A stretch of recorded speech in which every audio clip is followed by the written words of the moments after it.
How's it going, folks? Welcome to another fun at-home table read. Tonight, we are doing another one of those unmade scripts. Technically, we are doing a Die Hard 4.0, an early draft of the film that would eventually become Live Free or Die Hard. We have a fantastic cast here with us tonight. Let's jump right into introducing ourselves. Hello, I'm George. I'll do the action description. I'm Logan. I'm going to be John McClane. Why, hello, I'm Travis, and I'm playing Jack G. I can't. I'm Ann. I'm gonna be Rooney. And I'm Chelsea. I'll be Pope. All right, George, take us away. All right, this is Die Hard 4.0 by Mark Bomback, current revisions by Doug Richardson. And still going. Okay. Over black, the distinct sound of a Zippo lighter hinging open. Uh-oh.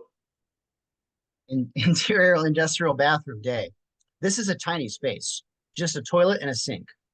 We meet power crewman PC Owen, who carefully places his lighter and cigarette on the sink rim, then stands atop the toilet and expertly dismantles the smoke detector. Finally, the cigarette.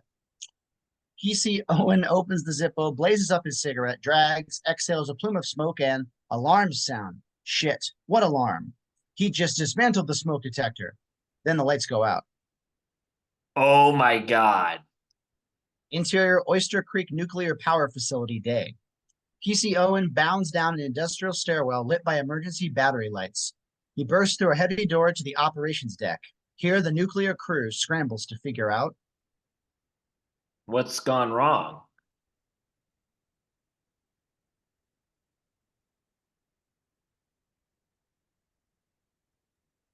We've lost power. How can we lose power? We make the goddamn power. We got power. We just can't move it. There's a virus in the voltage regulators. It's telling them not to release. Got a kilowatt surge. Unless we move that juice, we're gonna... Manual power down. All hands move. Interior Montage Quick Shots day. A surge of workers rush into the turbine building, manually throwing power diverting switches. In the reactor building, silver-suited nuclear firemen slide down stair ramps and, in what looks like rehearsed chaos, begin winding back the pumps, redirecting the cooling water, and manually working the gears that remove the cooling rods. Close, PC Owen's sweaty face. Inside that protective mask. In the mask's thick lens, we see the reflection of the nuclear rods as they're winched from the core. Exterior Oyster Creek Nuclear Power Facility sunset. That Zippo lighter again. Only this time, PC Owen can't seem to light his cigarette due to the nonstop quaking of his body. At last, the smoke finds the flame. Only PC Owen's so shaken by the event, he can't enjoy the cigarette. He drops the smoke, crushes it underfoot, and hoofs it to his car. Interior corridor DHS, Department of Homeland Security, night. The camera chases a pair of floor sheen dress boots until they reach a closed door. Interior situation room, DHS night. The electronic door buzzes and we meet that man in the floor sheen boots, Homeland Security Deputy Director Wigand. As he composes himself, we reveal this huge room, slammed with the best tech the government can buy for their digital defense. Massive screens, sat-up links, NASA-styled operators. Intro Chief Thompson, a tall, drawling Texan. Where are we at? 11 plants total. All went dark. All at the same precise moment. Coordinated attack? Suspects? Got dirt up yet?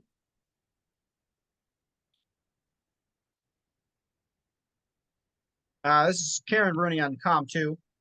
Swivel to a large screen, on which we meet Rooney, 30 years old, black, with a take-no-prisoners attitude. Sure. The digital emergency response team is still working over the lines of code. As for names, it's the same bunch of male unusuals. Most interesting is John J. McClane. Chief Thompson and Deputy Wigand look at names on a nearby screen. Closer inspection reveals the file on John J. McClane. Says he's in the clink. Federal pen in Maryland. He hits the streets tomorrow. Okay, I don't care what they are, what they're doing. We pick up every damn one of them. Interior Maryland Detention Facility G, night. Phil, the prison guard, an old school officer, is making his 9 o'clock rounds. He slowly crawls the stairs to a third-tier gangway, passing the guard from the last shift. How's the prostate, Bill? Big as a cantaloupe. You just wait, your day'll come. Third-tier gangway. 18 cell doors, each of them dark but for the faint TV flicker that comes from cell 3F. Phil raps on the door. Hey, the famous John McClane. No TV after the lights out. The camera speed swivels to reveal a man lying on the single cot. The TV flicker reveals a face. But this isn't the John McClane we know. It's a younger 22-year-old version named Jack G. His voice is barely a growl. All the times I told you my name's Jack Gennaro. I'll call you Aunt Betty if you don't turn that shit off. It's the news, man. Gotta know what kind of world I'm going back to. Won't matter what you learn. You'll be back soon enough. Jack G reaches over and flicks off the small TV. He waits for Phil, the prison guard, to move on before reaching across and turning the TV back on. On the TV screen, A spokesman for the Oyster Creek Nuclear Power Facility reports tonight's meltdown scare was nothing more than a digital snafu, and that no New Jersey residents were in actual danger. Oddly, we received additional reports that same digital snafu was concurrent with similar events at most Eastern Seaboard nuclear plants. close on, Jack G. The smart-ass veneer of Jack G is peeled away to reveal a young man who's very, very concerned. Interior bedroom, small walk-up apartment, night. Dark, but for the sliver of light from the bathroom. 3:29 reads the dim face of this old analog alarm clock. When the second hand sweeps, we hear a warbling, deathly buzz. The hand finds the clock, shutting off the annoying sound. A long pause, audible sigh, then at last, the familiar voice of John McClane. What the hell, John? Like an aging football star, McClane swings his legs off the bed and stretches, setting off a series of nerve-tingling spine pops.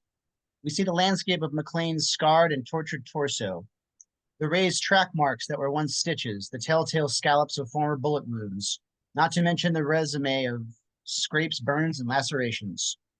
Close on McClane's index finger, as it ever so briefly traces a 9mm half-moon dent behind his left ear. It's an itch he scratches. More tendons in his shoulders snap and twang as McClane feels around his nightstand. Finally, he flicks on the light. Pull back wide, the room, smallish, a bed, no TV. Just clothes and books upon books stacked on the floor. McClane squints as he retrieves what looks like a pack of cigarettes, only it's a pack of Nicorette gum. McClane pops a double wad and starts chewing. As if that's not enough, he reaches into a drawer and comes up with a nicotine patch, which he slaps on his shoulder. Day at a time. Exterior Baltimore/Washington International Airport day. Establishing this Bluebird day. On the screen, we read Day 1. Interior rental car counter, Baltimore/Washington International Airport day. It's just John McClane and a female clerk. The rental car counter is between them. I'm sorry, Mr. McClane, I can't rent you a car. McClane turns. Outside are rows upon rows of shiny new rental cars. It's not cars. We have plenty of cars available. The system just won't take your insurance. McClane senses the old car rental insurance shakedown. Fine, I'll buy the extra insurance. The clerk swipes McClane's credit card again. While waiting, she gives McClane a nervous smile back. Then, looking at the computer screen, her face goes slack. Sorry, but you've been declined the additional insurance. Story of my life. Look, I'm only here for the day. One day. What's it going to cost to put me in? It's not you. It's like, I've got 59 reservations here and the system just declined insurance on everybody. How about calling me a cab? Can you do that? Sorry, Mr. McClane, but Baltimore's in the middle of a taxi strike. Maybe I can find you something else? Exterior parking lot day. McClane is stepping off an airport shuttle bus, only this isn't the airport. McClane turns to the sourpuss female shuttle driver. What do I owe you? The rest of my day. I'm going to take care of you.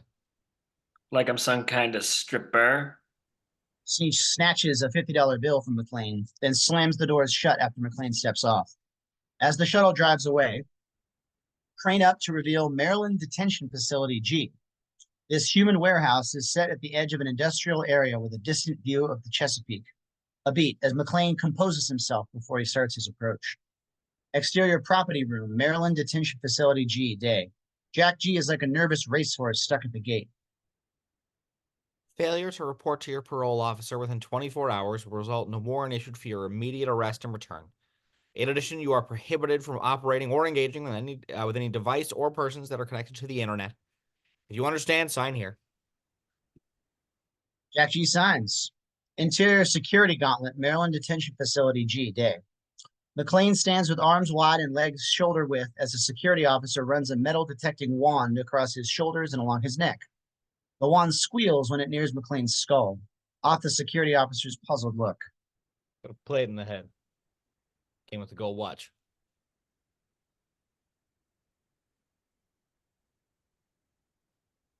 Does it hurt?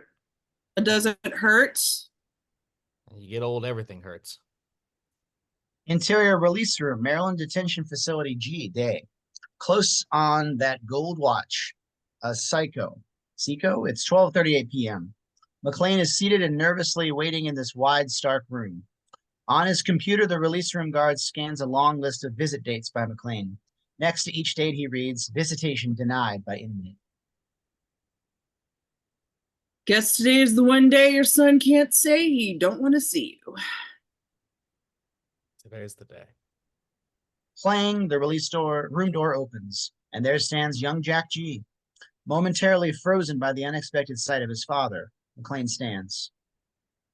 Jack. McClane's on one side of the room, Jack G on the other, and nothing but the awkward gulf between them. I said I never want to see you again. Yeah, well, thought you could use a ride. Of course, that was before they couldn't rent me a car. The cabs were on strike too, but So like you too little, too late. come on, let's go get something to eat. We don't even have to talk. Already got plans. Jack G tries to push past McClane, but McClane puts out an arm. Don't be in such a hurry to screw up your life again. You ought to know. You're the expert at screwing up. As Jack G slips past, we hold on McClane. This isn't how he wanted this reunion to go. Exterior Maryland Detention Facility G, day. We follow McClane as he pushes out of the exit door. Come on, Jack. A cup of coffee. Jack G won't have any of his father, trotting across the parking lot and quickly climbing the stairs to the local elevated rail platform. Close on McClane. He could kick himself. Go, old man. McClane's POV, tilt down onto two government sedans.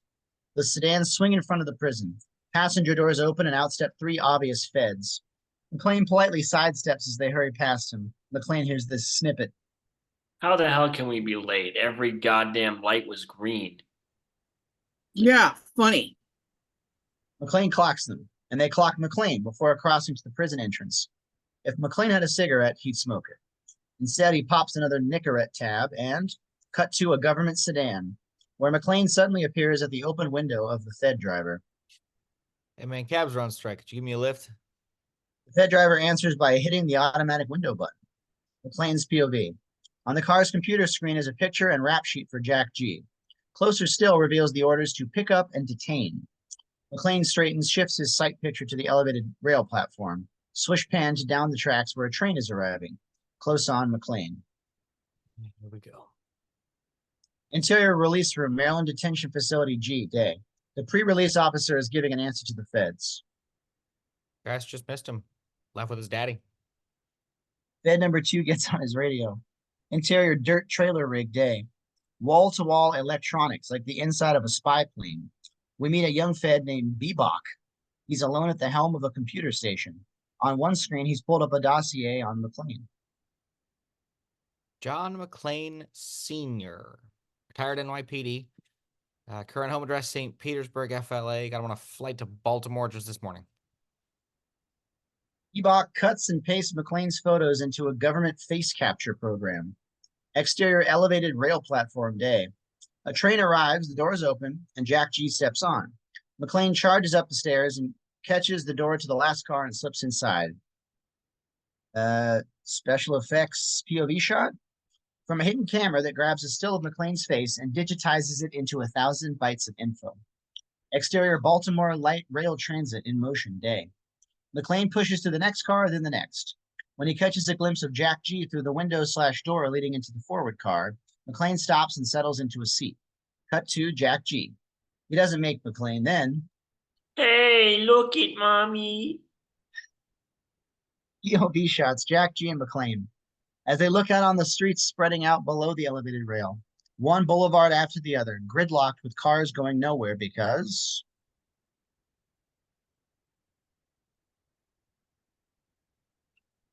All the lights are Green. exterior Camden Station, Central Baltimore day. Doors open, emptying a load of commuters. Jack G steps off the train. McClane is nearly last, but expertly keeps a bead on his son. The train pulls out to reveal the Baltimore Convention Center. Exterior ticketing, Baltimore Convention Center day. Jack G's turn at one of the 2 ticket kiosks. A pasty-faced redhead works the booth. E-ticket. code, please. Something about the way the hair, very Scully, right? 3rd season after the 2 sons. You think? I tried a little. As she's distracted, Jack G reaches across and without even looking at the upside-down keyboard, taps out the code like a one-handed pianist. The redhead looks at her monitor and sees Jack G has been admitted. Show off. Then as Jack G smugly pushes through the turnstile, rack focus to McClane, stepping up to the other ticket kiosk. This one is manned by a pierced man with heavy glasses. How much for the electronics show? Show's sold out. Got the gun show. I need to get in there. Come on. Pierced man looks past McClane, no one else in line. Then he holds up 5 fingers to his chest and mouths 100. That's when McClane notices the security camera over Pierced man's shoulder. So McClane nods as if he understands, digging into a pocket with one hand while motioning for Pierced man to lean closer. That hula hoop. Or when they put it in? Pierced man can barely nod when McClane grabs a hold of the hoop attached to the ticket seller's lips. I'm just gonna hurt coming out. Yikes. McClane slips a $100 bill into Pierce's fist. The turnstile buzzes and McClane pushes through. Interior atrium, Baltimore Convention Center day. McClane bounds up the escalator, following the electronic signs to the Interior Consumer Electronics Show, CES day. We follow McClane into this 5-acre hall, craning up to reveal the space is slammed with thousands of sellers and consumers, not to mention electronics. Audio, gaming, computers, cellular. Massive TV and computer screens choke the room. On a circular stage, the Baltimore Ravens cheerleaders grind out a routine for appreciative sales reps. Close on McClane. Where the hell to start looking for Jack G? Interior Eclipse Electronics booth, CES day. Jack G quickly browses the latest laptops. At the precise moment he appears to have picked out the Ferrari of the bunch, Eclipse Centron 5, Pentium 5, 700 megahertz, tri-channel to 50 dims. Translation, watch out. She'll bite if you're not careful. Sit down, give her a ride. So Jack G sits, lets his fingertips barely touch the keyboard.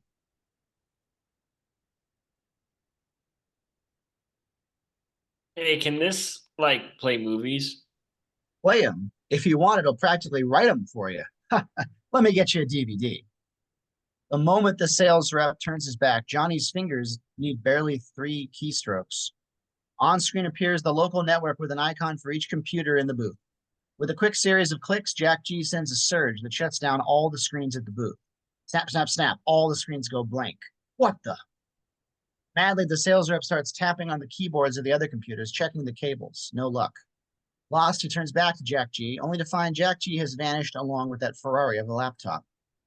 Cut to Cisco Systems. A router finds the way into Jack G's bag.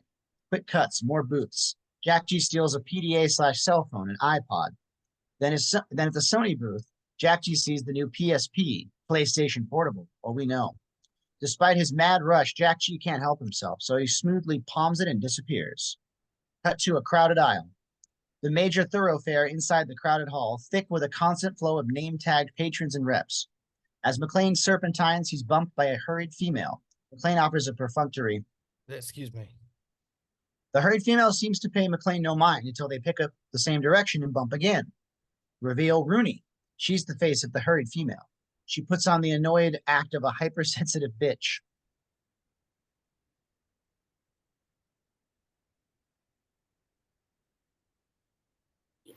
There we go. What are you, drunk? Feel your fingers on me again? I'll break them off and feed them to you. McClane shakes his head, then pushes on into the crowd. After he's gone, Rooney brings a wrist mic up to her mouth. Daddy has no weapons, no phone. What kind of asshole comes to an electronics show and doesn't even own a cell phone? POV shot through electronic binoculars. Way up in the rafters, we meet Panzarella following McClane through her specs. Interior Consumer Electronics Show, CES Day. Beebock joins up with Rooney. Local support? PD units are assembling. Let's find Jack McClane and pick him up. Cut to wireless section. Jack G is hunkered down, that stolen laptop propped between his knees. Already logged into the internet, Jack G pounds out a URL from memory, accessing a back door where he types in a series of Linux code. Under Jack G's blazing fingers, pages open up so fast it's like a fireworks display. At last, he's at an encrypted screen logging on as Gilligan X, the screen. It's the coded site for Northeastern Gas and Electric. More blazing pages, and Jack G backdoors his way into the grid matrix and those nuclear power receptors. A list of codes begins building on Jack G's screen. With his finger, Jack G scans and reads, looking for and finding one particular line of code, cutting and pasting it into a box, where he begins to rewrite and reroute it when, ding, an instant message appears like an unexpected bullseye on Jack G's screen. The message is from Charlie Brown. Charlie Brown says, nice try. The instant message stalls Jack G for a moment. After a beat, Jack G responds with, who are you? Charlie Brown says, you don't know? Jack, as Gilligan X says, you are the asshole who shuts down nuke plants. Charlie Brown says, couldn't have done it without you. How did you get my codes? Insert quick shots. McClane and Rooney separately searching for Jack G. Baltimore PD cops assembling at every entrance to the hall. Back to Jack G. And the instant message conversation he's having with Charlie Brown. Charlie Brown, you should be happy. I only want what you want. Gilligan X, just got out of jail. All I want is something blonde and legal. Charlie Brown, I want to bring it all down. Gilligan X, can't be done. Charlie Brown, if it can't be done, why are you violating parole to try and stop me? Then, Charlie Brown, by the way, how is the Consumer Electronics Show? Shit already knows where I am. Charlie Brown, see you when the lights go out. Wide shots, different angles of the electronics show. Every screen, monitor, and electronic display goes black at precisely the same moment. Even Jack G's laptop is blanked. Then comes a word scroll across every single screen at the show. What happens when all the lights go green? More shots, patrons and sales reps, either stunned or amused at what first appears to be a techno stunt. There's even some scattered applause. Interior Kinko's Copy Shop, Baltimore Day. All the computer screens in here have blanked, on which another cryptic message scrolls, what happens when you are no longer insured. Interior Quick Shots, various day. As the messages appear on computer and TV screens at Best Buy, Costco, George Washington Hughes Library, etc. What happens when the food runs out? Interior Starbucks Cafe, day. Customers with laptops hooked in via Wi-Fi, all of them reading the scroll. Lattes frozen near their lips because what happens when the water runs dry? Interior Consumer Electronics Show, CES Day. Even McClane is staring at those monitors, scrolling with cryptic messages. It's my Jack. World speed record for fucking up. Cut to Rooney. She talks into her wrist mic. Move in now! Cut to Baltimore PD. As they begin to push in at the doors, shutting off exits and moving onto the floor, all looking for Jack G. His keyboard is locked up. His screen scrolls the same message as every screen in the hall. Helplessly, he looks up and sees those Baltimore cops moving in. Wide shot, the electronic show crowd. By now, nearly every one of the 5,000 faces at the show is transfixed by those scrolling words, which appear like some kind of advertising setup awaiting a punchline. On the screens, what will you do when the power goes out? Then, you will all bear witness to the end of the empire. McClane spins as he catches a glimpse of Jack G cutting against traffic. McClane starts weaving through the crowd. Up in the rafters, Panzarella. Watching through those electronic binoculars, Jack G is moving through the streaming crowd. Got him. Wireless section heading for home theater. Oh, wait a minute. Panzarella tilts her POV up to catch sight of McClane on a collision course with Jack G. Target appears to be heading for a family reunion. 50 feet, 30, 10. On Jack G. His cool suddenly demolished, he shoulders through the crowd, only to find himself snagged and spun around by his father. Happy to see me? The hell? Why are you here? Look who's talking. What kind of stupid are you into? Yeah, well. Jack G yanks his arm from his father's grasp. That's when McClane sees a Baltimore cop. The cop's emerging from the crowd, pistol in his grip and a muzzle is rising. McClane moves on instinct, pushing Jack G aside and closing the gap between himself and the cop. He traps the arm with the gun. A swift elbow shot across the cop's neck leaves McClane in control of the gun. Rooney appears, her own pistol out and closing on McClane.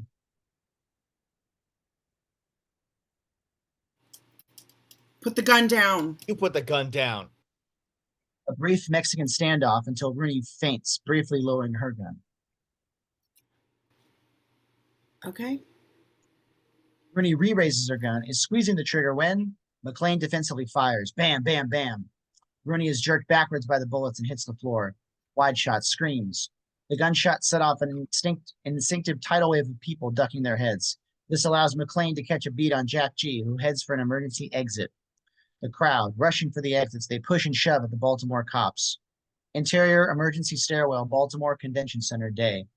Jack G hustles down the stairwell. Swish tilt up to McClane giving chase. Interior underground parking, Baltimore Convention Center, day. McClane arrives in time up to find Jack G sprinting up the exit ramp. God damn it. Exterior Baltimore Convention Center, day. Jack G runs out of the parking structure with McClane close behind, dodging a tram and turning underneath the L tracks. This is not a jog. These two men are running flat out and hard. Exterior downtown traffic, day. The lights are no longer green. Instead, they're all shut off. This means more gridlocked cars with cops doing their best to direct traffic. And here come Jack G and McClane. Jack G doesn't dodge the cars. He runs right over them. Hood, roof, trunk. Drivers shout. McClane proves not as nimble, bounding from one car, then crashing and denting the fender of another, rolling off and continuing the chase. Still chasing my own kid. Sidewalk. The chase continues with McClane sucking hard to keep up with the younger Jack G. Shopping district. Like Fifth Avenue, a canyon-like outdoor mall with even more stalled traffic. McClane is no match for Jack G, losing ground with every wheeze. At last, standing on the roof of the Saturn, McClane shouts a loud but winded, Fine. That's it. I'm done.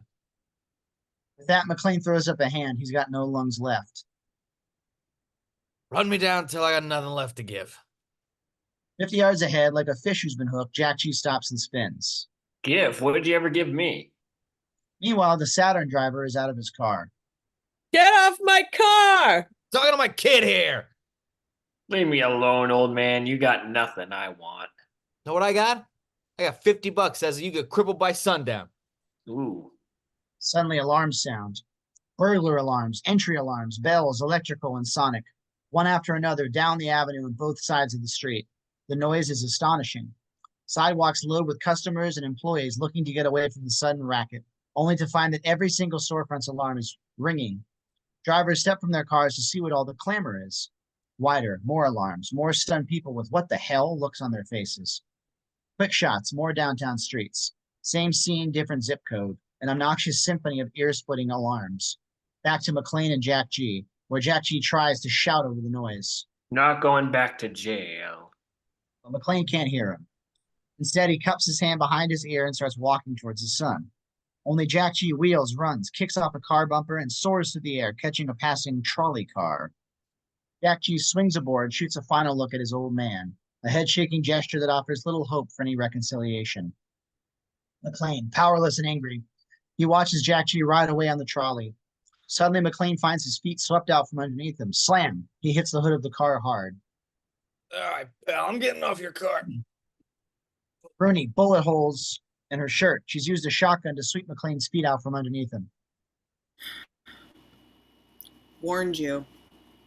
And with the butt end of the rifle, she smacks McClane hard across the face. Cut to black. Exterior helicopter shot over Baltimore, sunset. The sun skipped frames as if it sucked underneath the horizon. Exterior Amoko Station, suburban intersection, night. A large filling station in Mini-Mart. We meet an exhausted Stucco splattered construction worker. As he gasses up his pickup, thunk, the fuel stops flowing. The machine has stopped pumping. Annoyed, the Stucco man pounds on the pump.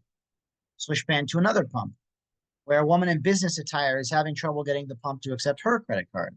She tries another card, only to have it declined. Wider.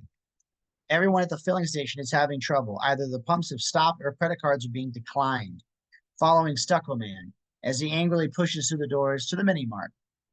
I gave you $50 cash and the pump stopped at. I'm trying, okay? Nothing's working. Everything just stopped. As the frustrated Mini-Mart attendant punches every button on his automated system, angry shouts are heard. Heads turn. The Mini-Mart man runs around his corner to look outside. Across the street, an Exxon station. Same as at the Amoco station. Customers can't pump gas. The gas station operator has shut the doors while angry, cash-paying townies try to crash their way inside. Interior small cargo truck, night. Near darkness. We're tight on McClane, propped in a corner, blood trickling from his right ear, and dirtied head to toe from the tussle and chase. The rear door is open. McClane's eyes slam shut from a blast of headlights. Footsteps, then. Can't believe that's really him. Sure, it's him. What were you expecting? Like more hair for starters. McClane squinted POV. As his focus returns, seated on spools of fiber optic cable in the back of the cargo truck are Beebock, Panzarella, and Rooney appears, still looking pissed. She wears a thin, bulletproof vest with 3 center-cut imprints. Beebock offers a Sharpie. Hey, have him sign your vest. How many can prove they got shot by the famous John McClane? At least no one that lived. McClane suddenly sniffs the air and feigns a foul odor. Feds. Smells like asshole to me. Uncuff him. Come on, move. Exterior industrial parking lot, night. A helicopter is parked along with a tractor-trailer rig, a satellite truck, and that cargo truck from which McClane is escorted by Rooney, Beebock, and Panzarella. Interior dirt trailer rig, night. This is a mobile techno-marble retrofit with miles of bundled fiber optics and stacks of indecipherable electronics and monitors. We follow McClane as he's pushed to the rear of the trailer. There we find a mapping table where Jack G is seated and handcuffed to a chair. He looks awfully disappointed to see his father. I asked to see my goddamn lawyer. Next best thing, family. And the advice is always free. Like he's going to say something I want to hear. You can blow me. Maybe Dad's got something to say to me. McClane is seated opposite Jack G and handcuffed to the chair. Rooney seats herself between them, then addresses McClane. I'll get right to it. Who's your son working with, and what's your part in all of this? All of what? Since your son's release, we've logged mass insurance failures, interruptions in transportation, a gasoline crisis. The day he gets out, you're gonna roll him up over some blown fuses? Lifelines, Mr. McClane. Lifelines to a nervous, digitally dependent nation.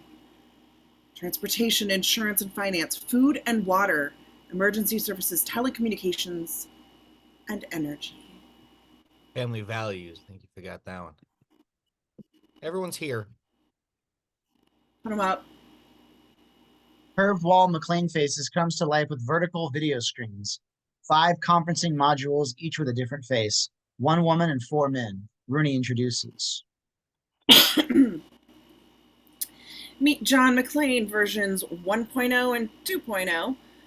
On COM 1 through 5, we've got Deputy Director Wigand from the DHS, Lee Stoltz from the Justice, Mary Glover from NSA, our civilian contractor, Greg Pope, and from the White House, Assistant Security Advisor, Paul Neeson.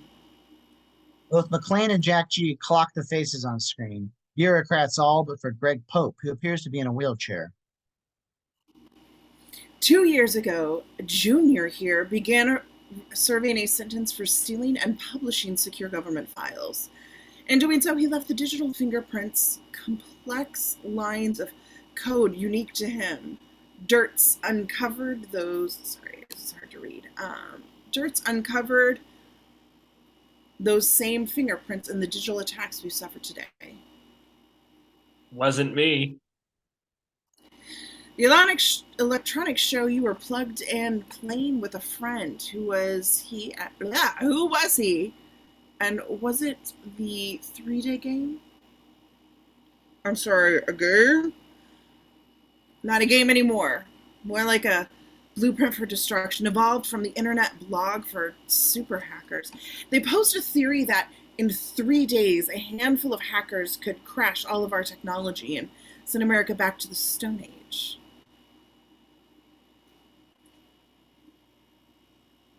Why 3 days? It has to do with some response time. The bloggers calculated exactly how fast the authorities could react. Keep it under 3 days, the hacker could theoretically destroy the system faster than it could defend itself. I hate to be the dick, but You hate to be the dick? McClane dismisses Jack G with a glance, then what happened to all those billions we spent on Homeland Security? there's a long, guilt-laden pause, then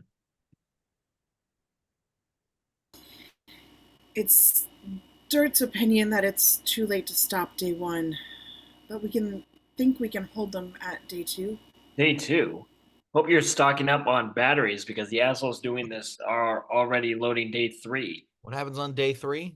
Day 1 is them just fucking with you. Shut down the gas pumps, make you late for dinner, set off some alarms. The beginnings of panic.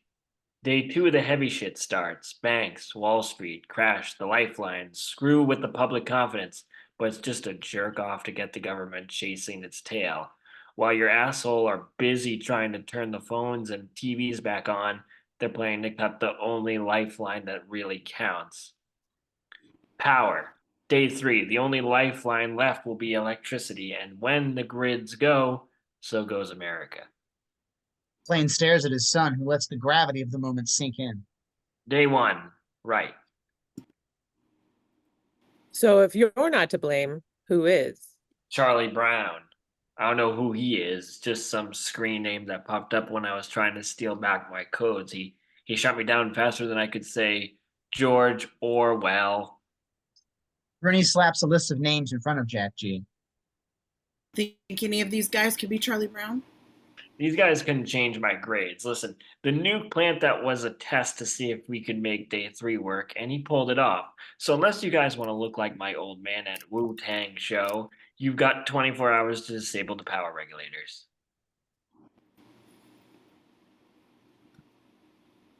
Manually? Do you have a clue how long that would take? Weeks, months? An underwhelmed Jack G looks at his father. See what I mean? 10 steps ahead of the feds. Can you find him? Whoa, hey, for all we know, he's partnered with this Charlie Brown. Suppose he's correct. Suppose this Charlie Brown is already setting the table for day 3. Who's got a better idea than to let young McClane? Sorry, gotta ask my parole officer. Jack G's not supposed to have fun anymore. You might want to reconsider. Jack G feigns considering the offer, then turns to McClane, directing his answer across the table. There was this story my old man used to tell me when I was a kid. It started with, go fuck yourself. Close on McClane. If the insult fits, then Beebock interrupts. Cap, you might want to see this.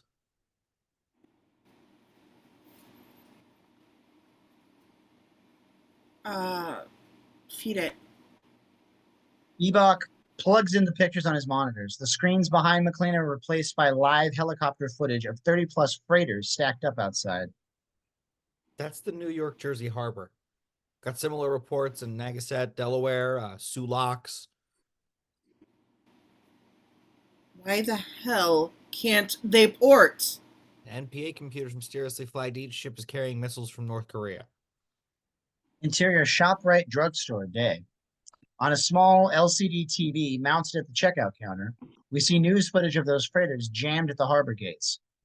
Here we meet a young mom with her baby. On the counter is a pile of necessities, baby food, formula. Only the express clerk is having trouble with. Got a credit card because your ATM card isn't.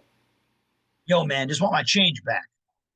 The camera swings to the next checkout counter, where we meet a man with a gold-plated tooth for a central incisor. The manager manning the checkout is equally flummoxed. I know, but I can't get the cash drawer. Hey, Merv, can you give this guy his 1150? My register's kaput.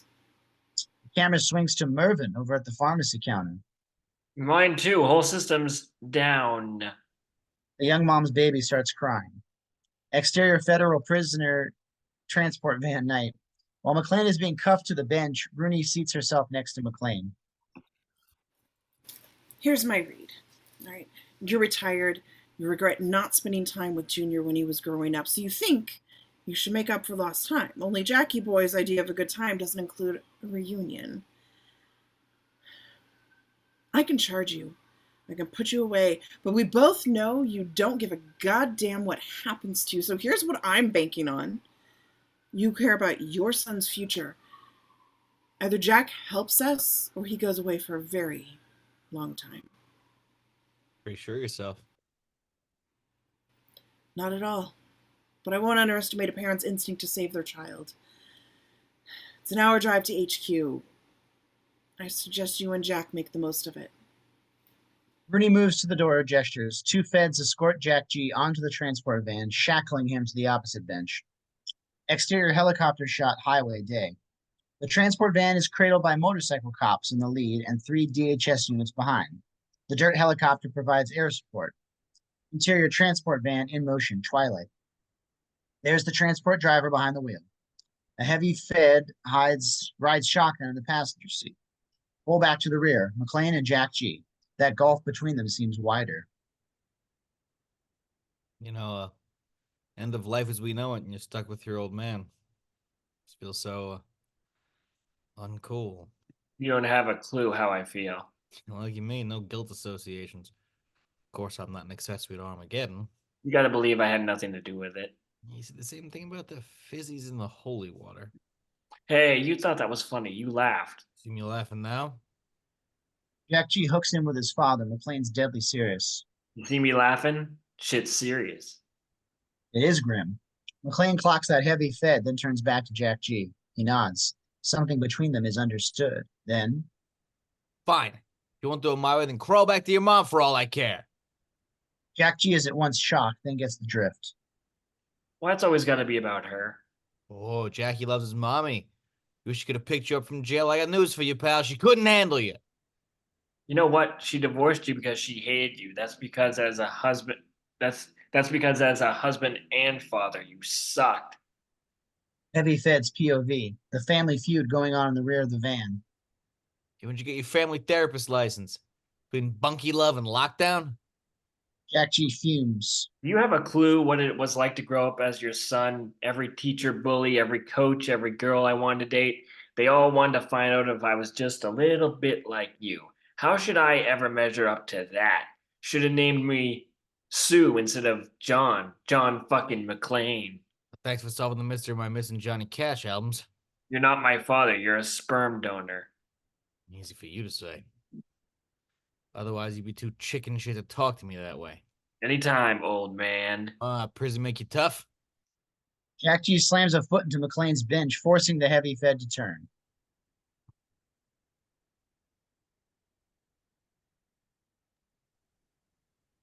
Who out back there?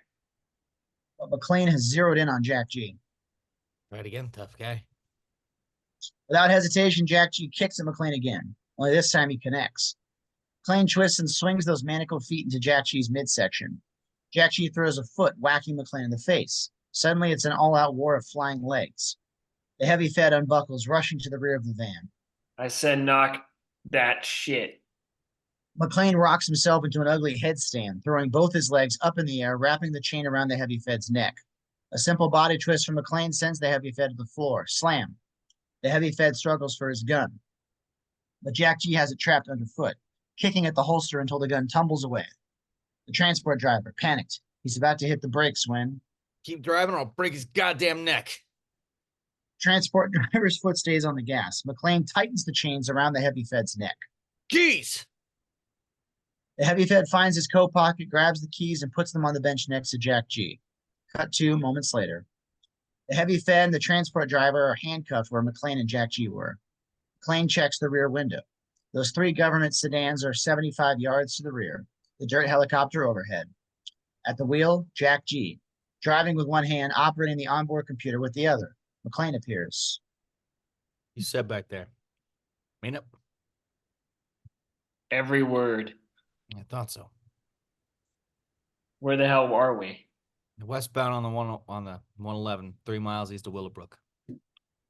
And what kind of pull was that using the Force, Obi-Wan? Mile markers, road reflectors, tells the cops everything he needs to know. I just thought myself was more of a Han Solo guy. I need to hook in something faster, T3 or better. If I can change the URL and backscat to 1,000 ISPs, maybe I can figure out who's Charlie Brown is. McClane hasn't a glimmer what Jack G just said. Swell. Figure your way out of the parade yet? Back on Jack G. He hasn't a clue. Out of the driver's seat? You got a problem with my driving? Problem with you driving is there's no problem. Look, wait for me to get my foot on the gas and you slide over to me. McClane puts his left foot on the gas, reaches around Jack G and gets hold of the steering wheel. Jack G slides over to the passenger seat. Right, seatbelt on. Jack G would argue, but he sees his father is buckling his own seatbelt. The son follows suit. I don't see an off-ramp. Then the radio squawks.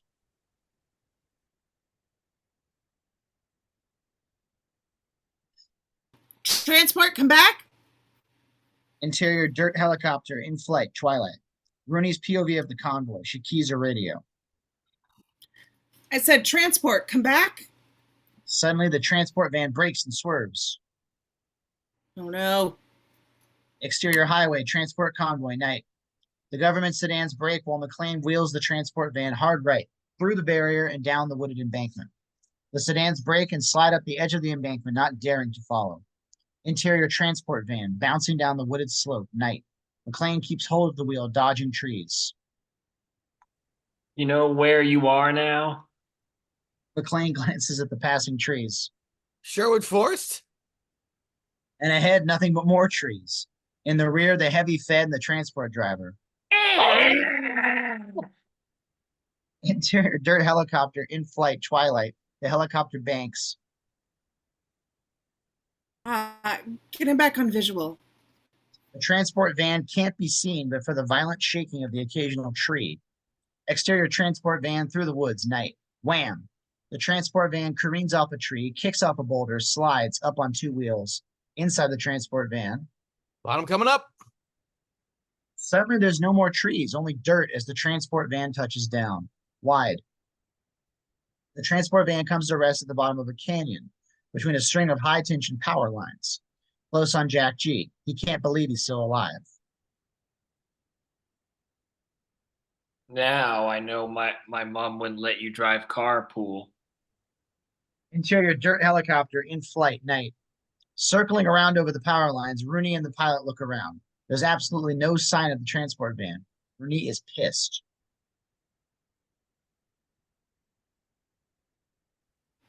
We're gonna need dogs. We dissolve to exterior wooded area, night. Dogs, flashlights, and cops on foot. We see those power lines. We see wheel tracks. Then Over here. cut to the transport van, parked under a pile of heavy brush. The rear doors are pulled open to reveal the heavy Fed and the transport driver. Of course, there's no sign of McClane or Jack G. Exterior underground parking, Riverside condo complex, pre-dawn, crash. A rock goes through the window of a new Cadillac. The alarm sounds, but McClane ignores it, opening the door and crawling in underneath the steering column. With a screwdriver, he pries at the ignition switch. Meanwhile, Jack G. He simply lifts a loose piece of cinder block and smashes the front bumper. Blam! The airbag explodes just above McClane's head. Hey! Jack G plops into the passenger seat, puts a hushing finger to his lips. He points to the OnStar button. A voice sounds. OnStar emergency. We detected an airbag deployment. Jack G interrupts, convincingly hysterical. Please, we hit a big tree. My dad's having a heart attack. I think he's gonna die. Hang on a moment, sir, while we contact emergency services. Can I have your name, please? He's dying. I can drive him to a hospital, but the engine's stalled and I can't get the key to turn. Please just start the car. May I have your name, please? Jack G arrogantly holds up the car registration for his father to read while he... Stevie Seaver. My dad's name is David Seaver. Please help us. Emergency services are on the way. If my daddy dies, I swear I'm gonna sue you and your whole goddamn family. Go. So start the goddamn card, lady, before my daddy goddamn dies. A beat, then the alarm on the Cadillac stops and the engine miraculously turns over. With that done, Jack G takes the rock McClane used to break the windshield and smashes the microphone. Off the look from his father. Kind of shit I learned in prison. Fell out of prison? More like a day camp for delinquent frat boys. McClane drops the car into gear. Wait, maybe I should drive. You just had a heart attack. Nice try. I can steal it, but I can't handle it. No, I'm retired. It makes driving a caddy my flag waving right.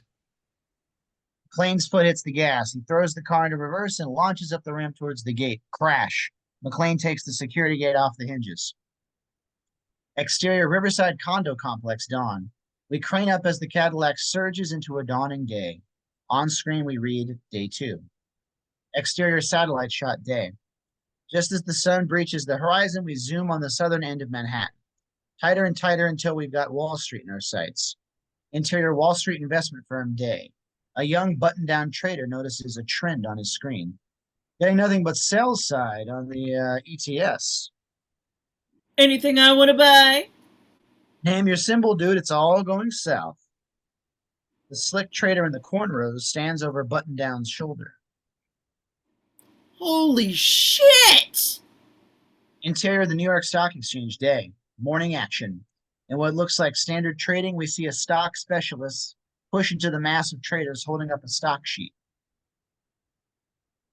NWS 100,000 shares sell. Next comes a tidal wave of traders all screaming with their sell orders. Cut to the big board. The numbers spin. Stocks are plummeting. Interior quick shots. More Wall Street investment firms day. The electronic trading system is locked up. Traders throw keyboards in anger. What happened to my goddamn safeties? Jesus Christ, why is this happening to me? Exterior high shot Wall Street day. Traders from various banking houses are shouting out windows. We pull back wider to see the entire street is in a vocal uproar. Interior the Sylvan Learning Center day. We follow a soccer mom carrying a tray of steaming Starbucks coffees. The 5-year-old runs ahead of her and into Sylvan Kids Room. Here we find a pastel semicircle of computers parked in front of beanbag chairs where toddlers and preschoolers play computer games. Conspicuously amongst the children is Jack G, who web surfs at warp speed. McClane standing near the door. McClane clocks 4 police units as they roll slowly down the boulevard. 2 of the units U-turn and park. With the street flanked, the local cops step out of their vehicles. This is where that soccer mom offers up one of those steaming lattes to McClane.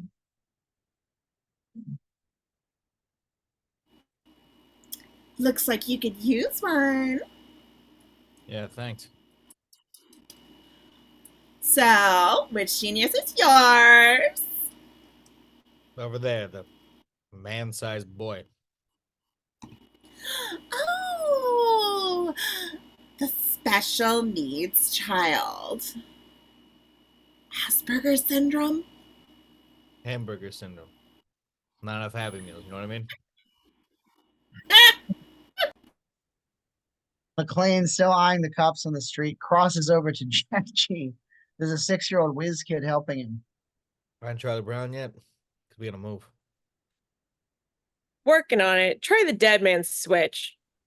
McClane stares down at the whiz kid. How old are you, 8? I'm 6. How old are you? No answer from McClane, who wisely goes back to his post.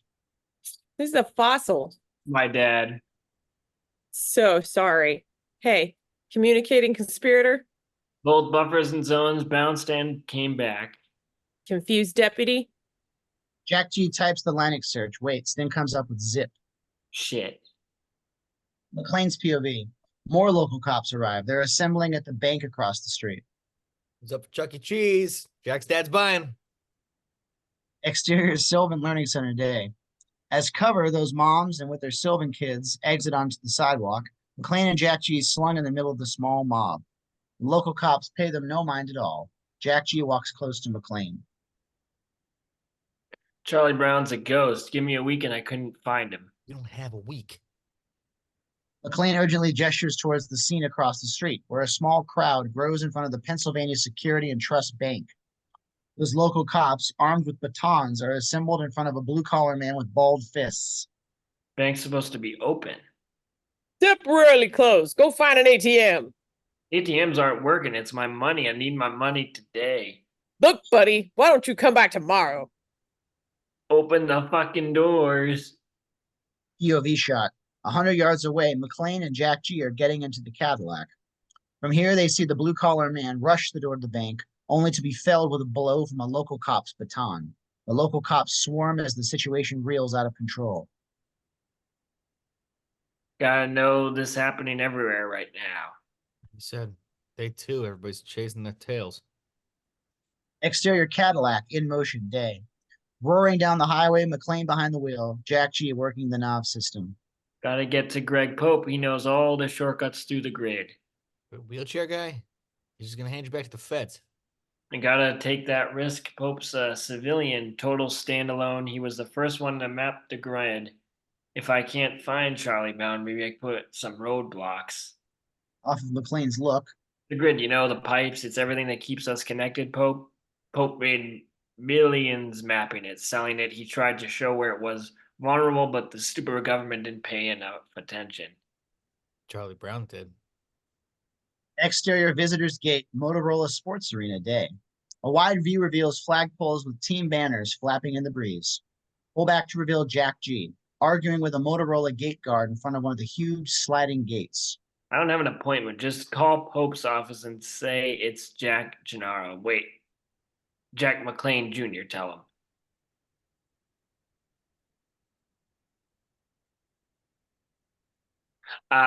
Make an appointment and they'll put you on the sheet when you're on the sheet. You get it? A frustrated Jack G takes a step closer to the gate when It's okay. I'll make an appointment. Have a nice day. McClane smiles and waves passively at the gate guard. Cut to inside the Cadillac, where Jack G flops into the passenger seat. Did you really think he was gonna see you? When I hacked the IRS, I red flagged America's top civilian contractors from audits. You'd think Popes want to see me just kick my ass. McClane gives an approving smirk, puts the Cadillac into reverse, draws the car back 20 feet, then brakes. And then when I tell you to swim, You didn't teach me. You just threw me in the water and said, paddle, Jack, paddle and quack like a duck. McClane drops the car into drive, then hits the gas pedal. Crash! The Cadillac blows through the gate. Will you stop crashing through the things? quack, quack, quack. Wider, McClane guns the Cadillac across the parking lot, circling the arena. Interior Pope's glass windowed office, day. We see a man in a wheelchair pushed up to a floor-to-ceiling window. Outside, we see that caddy running a wide circle around the arena. The reverse shot of the wheelchair man reveals that he's none other than Greg Pope. Exterior parking lot, Motorola Sports Arena, day. Looks past between father and son. Then McClane twists the wheel towards the arena and hits the brakes. McClane immediately thrusts both his hands out the open window. Jack G does the same. Don't shoot! Don't shoot! Two security guards shove guns into McClane's face. Meanwhile, a thick-suited man named Roosevelt pulls open the passenger door. Out spills Jack G.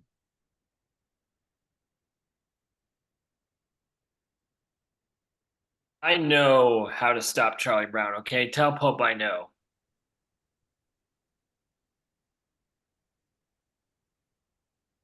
Oh, yes. Well, shut the hell up. Just shut your mouth and keep your hands. A thin voice comes from the next telephone, clipped to Roosevelt's pocket. Let him in, Rosie. Please let him in.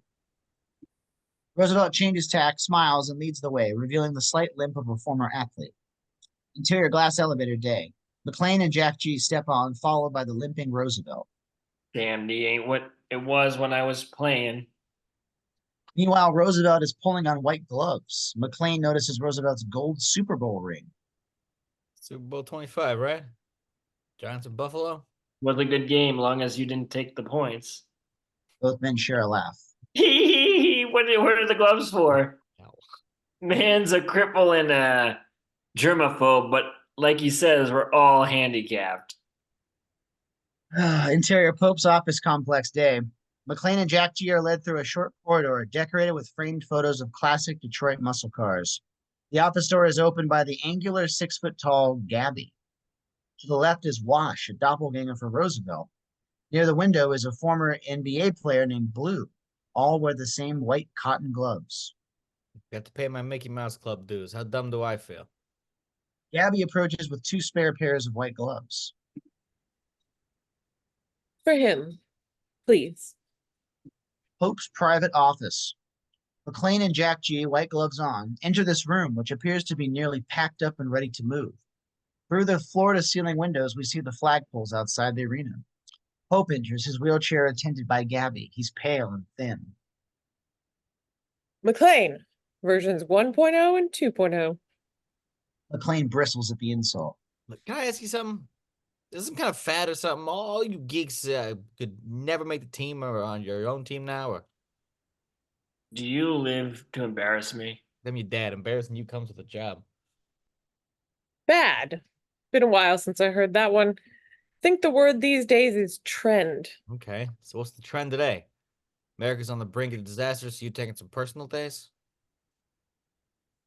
As soon as humanly possible, question this.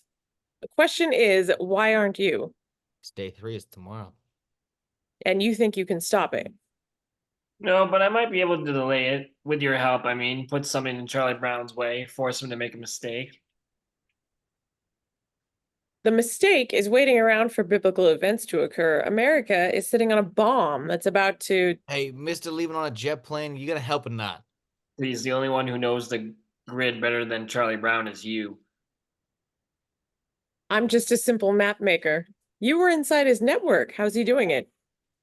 Jack G takes a beat, digging at his own brain.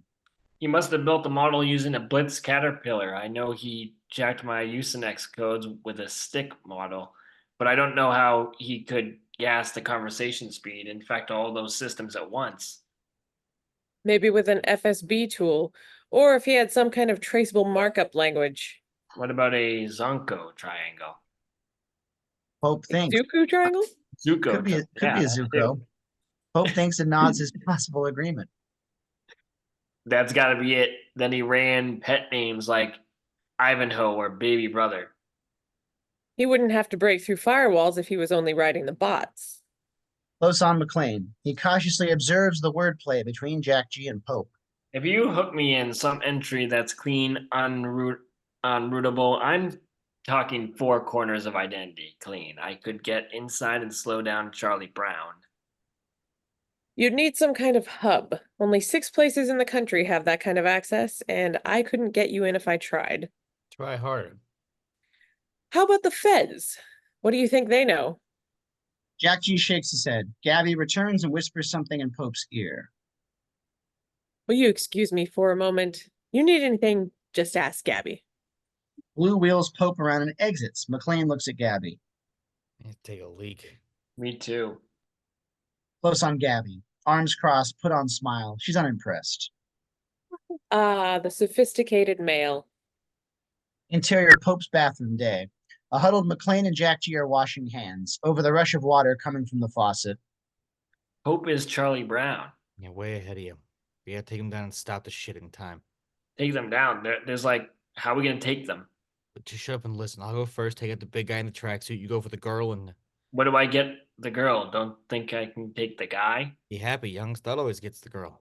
Look, you ready? On 3. 1, 2. McClane throws open the bathroom door to find Gabby, all 6 feet of her, unleashing a single kick blow to McClane's chest, sending him soaring backward into the cabinet. McClane rights himself. Anytime, Jack. The rest happens very fast. McClane charges out the bathroom. Gabby feints, centers herself, then spins McClane into a wrestling hold. McClane struggles, trying to get some kind of leverage. Gabby merely uncoils herself and releases McClane into the window. The glass shatters as McClane careens out the window, pushing on Jack G. The sight of his father soaring out the window sucks the air from him. Jack G can't find so much as a scream. Exterior Motorola Sports Arena scene continued. McClane falls from the window end over end. He stabs at the air, catching hold of an American flag fluttering from one of those flagpoles. The American flag tears, snaps from the grommets. Tangled with those stars and stripes, McClane crashes to the sod. He stirs, groans. Interior Pope's office suite day. Gabby's POV out the window, McClane in a broken heap. Swish pan to Pope. Strangely fueled by the moment, Pope rises from his wheelchair. Jack G. He's hammerlocked by Big Blue, horrified and shocked, and But you're supposed to be a cripple. Hope lunges at Jack G. They're face to face. Hope's a deformed half-man sellout, but Charlie Brown? He wants to push the reset button, flush the whole system. And you? You're the patsy, the rebel with a cause, hates authority, a warm body who takes the blame for all of it. Closer on Jack G. He bucks against Blue, once more stealing a view out the broken window. Where McClane once lay in a heap, he has now vanished. Exterior parking lot, Motorola Sports Arena day. Scraped and battered, McClane thumps into the Cadillac, finds the door latch, then collapses into the driver's seat as Roosevelt rips open the passenger door, pistol out, and leveled on McClane's head. Maybe you're not getting the message. McClane lifts his hands up. Can I ask you one question? What's the worst part of the steroids? The swelled head or the shrunk dick? McClane drops the car into reverse and pounds on the gas pedal. The caddy lurches backward. To avoid getting swept by the door, Roosevelt dives into the car. That pistol is near McClane's face. McClane pushes it away just as bam, bam, bam. The bullets miss, starring the windshield. Before Roosevelt can retrain the gun, McClane gets a hand on Roosevelt's wrist. Roosevelt's free hand grabs for McClane. The steering wheel twists and the car careens backward through the 20-foot glass window of the arena. Interior dirt trailer rig day. With Rooney behind her, Panzarella plays back the OnStar recording of Jack G. My daddy dies. I swear I'm gonna sue you and your whole goddamn family.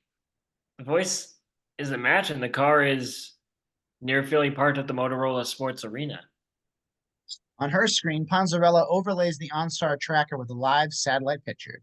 Click as Panzarella zooms in and... Wait, not at the Motorola Sports Arena. The car is in the Motorola Sports Arena. Sure enough, on screen we see the little blinking cursor that is the stolen caddy moving inside the Motorola Sports Arena. Interior first concourse, Motorola Sports Arena day. The Cadillac, still surging in reverse, crashes through portable vendor stations. Beer kegs explode. In the car, McClane and Roosevelt in a death grip, with bullets ripping through the interior, then the back window, shattering the safety glass. Gift shop. The caddy crushes through the window, full roar, unimpeded by hockey and hoop uniforms. McClane, with both hands grappling, throws a leg over the steering wheel. The car twists and explodes from the gift shop, careens off a steel pillar, then hauls headlong for the double-wide spiral escalators. Stairs to the right, a sweeping stairwell that moves upward to the left. The caddy vaults off the stairs, turns sideways, and crash lands sideways onto the escalator. The caddy's wheels spin as the escalator carries it upward. In the car, at impact, the 9mm is pinched between the dash and windshield. As Roosevelt stretches for it, McClane drops a hard elbow onto Roosevelt's hyperextended knee over and over again. How's that knee now? Roosevelt, the knee blows hurt, but he's played in pain before, grimacing, only inches from retrieving the pistol. Suddenly, he lunges at McClane with a hammering right fist, punching holes in McClane's face with that Super Bowl ring. Close on, the broken OnStar speaker, out of which comes a cracked voice. John, or Jack McClane, can you hear me? This is Rooney of the... Hope is Charlie Brown! Interior dirt trailer rig day. In the transmission, McClane's voice is a mix of cellular static and garble.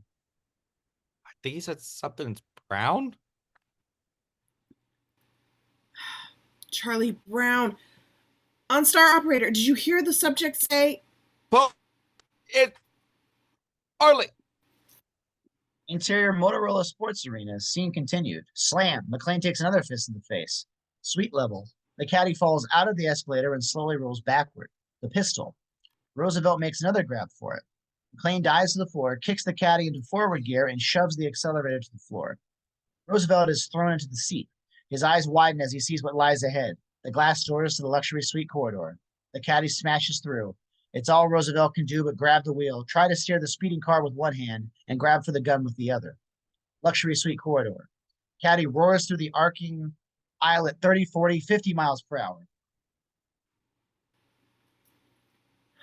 McClane, can you hear? Shut up, bitch. I'm trying to drive. Roosevelt smashes his fists into what's left of the mic speaker assembly, shattering the unit. McClane wedged into the footwell, hand on the gas when...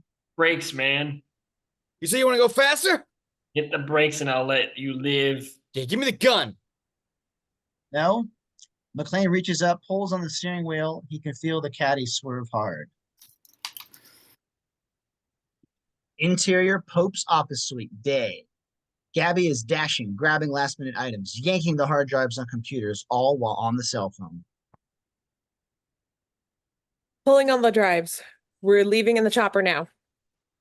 The wall in front of her explodes as the grill of the mad caddy is upon her.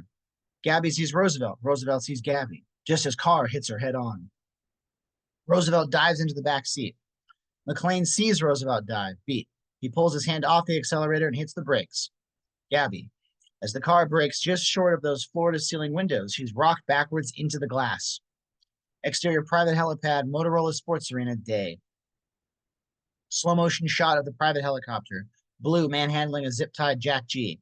Pope in the lead. Wash pushing Pope in the wheelchair, all turning their heads in synchronized unison. They see Gabby, lifelessly tumbling from that busted window, tight on Pope as he watches his girlfriend die. Reverse POV, McClane in the caddy. He climbs from the footwell in time to see Pope, Blue, Wash, and Jack G momentarily frozen near the helicopter, and Gabby dead on the pavement. Yeah, I flunked charm school. Roosevelt reaches over the back seat and puts McClane into a chokehold. Back to helicopter, where Jack G bolts, ducking underneath the tail section of the helicopter and running full tilt, hands still zip-tied. Blue starts to chase. Embankment. Jack G leaps and rolls, sliding to the bottom until he hits an expressway exit ramp and runs against traffic until he's on the expressway. Reverse Blue thinks better of getting into this impossible chase. He returns to the chopper. Interior Motorola Sports Arena.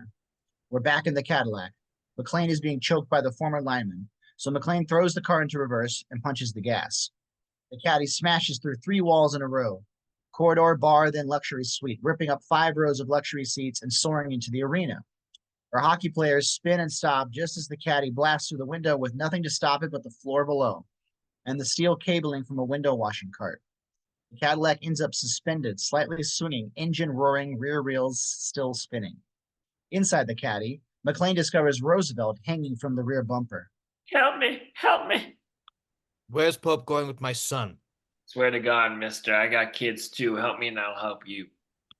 The caddy continues to dangerously swing. McClane grabs the rear seatbelt, wraps it around his wrist, and slowly eases himself over the trunk. He's reaching for and clasping Roosevelt's Super Bowl ring hand. McClane growls. Where? Maryland goat. What? Mary, land. Suddenly, the cable suspending the car gives way 2 feet. The caddy drops towards the seats and snaps to a stop. Close on McClane's hand, as Roosevelt slips from his grip. McClane has to turn his head away just as Roosevelt's body hits the seats below. Close on the Super Bowl ring, which is surprised McClane finds in the middle of his fist. As McClane rights himself, he slips on the Super Bowl ring for size. I'm sorry, pal. Didn't take the points. Exterior roadway, day. Hands tied behind his back, Jack G running full tilt down the middle of the blacktop, throwing a look behind him to see if anyone is chasing him. Finally, he slows and makes one last turn. But as we watch Jack G staring back in the direction of the Motorola Sports Arena, the horizon starts to fill with police cars and EMS units. Jack G turns, sees the oncoming charge, and ducks into the brush. Exterior old farm, dusk. Establishing. Farmhouse, barn, grain silo, Pope's helicopter lands. Pull back to reveal the sinewy Lydia, another one of Pope's misfits. With her flattened boxer's nose, military tattoos, and glass eye. She rolls up a wheelchair, assists Blue in helping Pope from the helicopter. Introducing Mr. Frank. Unlike the rest of the Pope crew, this polo-shirted guy is corporate casual in pose. They shout over the sound of the helicopter rotors. Mr. Pope, we weren't expecting you until... Change of plan. What's happening with day 3? On schedule. Right now, we're prepared to shut down emergency services. So what's keeping you? Blue pushes Pope towards the farmhouse. Interior old farmhouse, day. The camera chases Mr. Frank, twisting through the hallway kitchen, then into a cellar door. Mr. Frank makes quick work of the steps. Interior underground bunker, old farmhouse, night. We're still with Mr. Frank as he slides through a steel door, revealing a tight former Cold War-style bunker complex. Computer room. Here we meet Mr. Frank's cyber-savvy cohorts. Krispy from Belarus and the Quebec-born Olivier.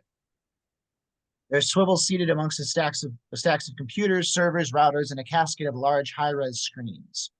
Walls, hung with butcher paper, on which are scrawled Day 1, Day 2, and Day 3. Under each day are plans, plots, instructions. Change of plan.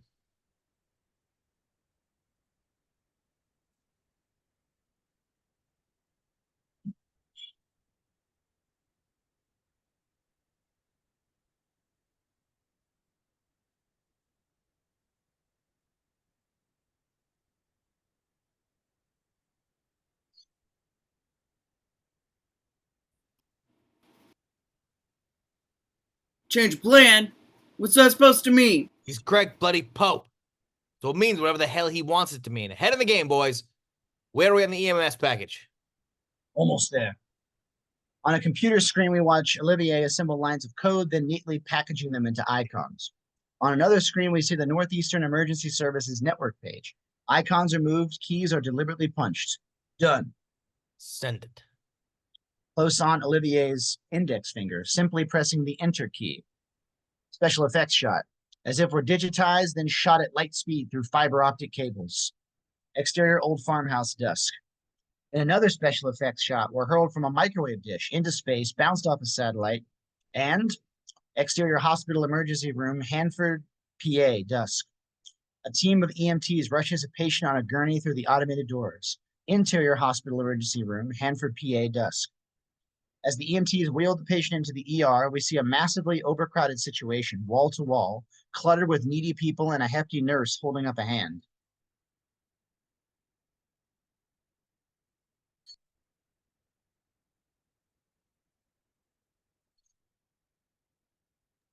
Nuh-uh. We are full up. You gotta! Dispatch said you guys are it! Well, dispatch can kiss my sweet ass, because for some reason they're saying we're it for the whole goddamn county. Exterior distance slope beyond the Motorola Arena dusk. As a police helicopter cuts across the sky, we tilt to the distant aftermath at the Motorola Sports Arena, the parking lot crowded with police vehicles. Reverse zoom McClane. He feeds coins into a payphone. Look, I said dirt. D.E.R.T. I don't know what city. The Big Brother secret government. You don't have listings for covert spy agencies? They're probably listening right now. How about I threaten to stick dynamite up the internet's ass? Look, listen, lady, the goddamn country's falling apart. There's a click and a dial tone. McClane slams down the phone, steps from the phone booth. Headlights then brakes squeal as a panel van stops. Closer inspection reveals Jack G. Behind the wheel of the van, a satisfied grin on his face. Happy to see me. McClane takes in the van. The panel reads, Ishram's mobile dog groomers. This is where McClane hears the first dog bark. Soon the entire van rocks with barking dogs. Move over, I'm driving. No way. You told me when I was 5 if I could jack it, I could drive it. Once again, Jack G with that Yeah. damn grin. McClane shrugs, reaches for the panel door, and throws it open. McClane starts opening the dog cages. The dogs go crazy. Jack G is out of the driver's seat. What are you doing? All these dogs got people. As Jack G scrambles to keep the yapping dogs from leaping out of the van, McClane circles around and crawls into the driver's seat. Tell me where we're going? Resigned, Jack G pulls the panel door shut. Interior panel van in motion, night. Pope seemed worried that I'd be able to hook in somewhere that's unroutable, nearest super junctions in Jersey. Maybe if I run a tent show, hopscotch all the ISPs, and Look, just tell me you can stop day 3. it's a Hail Mary, but it's all we got. POV out the panel van's windshield. A massive traffic jam looms. Miles and miles of brake lights. McClane slows the panel van to a stop. Jack G sees families getting out of their cars and walking. Human nature. People run when they're scared. But by this time tomorrow, the whole Northeast will be powerless. Then as the blackout moves west, we're talking about a country with 200 million guns. Fastest way to Jersey's the train. Cut to outside the van, where McClane and Jack G step out onto the highway. Jack G opens the panel door and frees all the dogs. Wider as they join the hundreds of others who are abandoning their cars and walking. Interior old farmhouse night. Humble, furnished, and neat as a surgeon's tool set. The satellite TV is tuned to news. The White House continued to caution Americans not to panic today, calling the sudden infrastructure failures as unexpected anomalies in a complex infrastructure. A remote is picked up and the sound muted. It's Lydia. Camera swivels from Lydia to a bedroom. Here lays dead Gabby stretched out on the bed. At the door are Blue and Wash. Lingering over the body is Pope, who finally peels off a single white glove, bends at the waist to stroke her hand, only to stop millimeters short of actually touching her. Pope withdraws his hand. Wide shot video POV, Pope standing over Gabby. We dissolve to interior computer room, underground bunker night. That same video shot of Pope standing over Gabby. Then we pull back wider to reveal Mr. Frank, Krispy, and Olivier surrounding the monitor.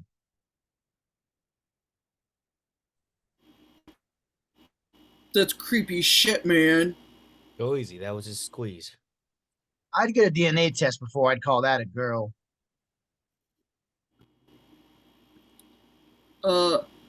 Not talking about the dead woman. I thought he was like damaged, you know, the wheelchair.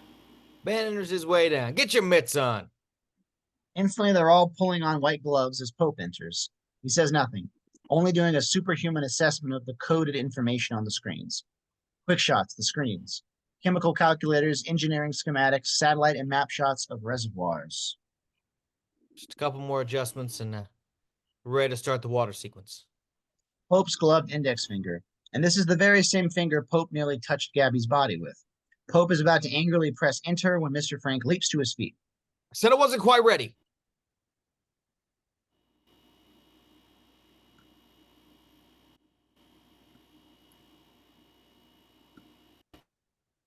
What do you mean the package is not yet perfected? Or wait, what you mean is the package is not yet perfected. Just a couple of tweaks. I'm not playing a game of perfect, and for that matter, neither is God. Or haven't you noticed? Mr. Frank's POV. Blue, Wash, the empty wheelchair, and the sickly Pope, who readies his index finger and pushes enter. Exterior Shonapah Reservoir, upstate New York, night. We tilt from the starry sky to this tranquil lake, only to plunge into the water, surging towards a bank of Volkswagen-sized filters, sucked into the filtration system through the pipes, and into interior Shonapah County Water Treatment Center, night. There's a glass window through which we can observe the massive saucer-like caps of the filtration cylinders. Tilt from the window to a bank of monitoring screens measuring pH factors, levels of chlorine, removal of granular calcite, alarm sound. From the bathroom stumbles the night operator, pants halfway to his knees. He falls into his chair and assesses the situation. He's on the phone.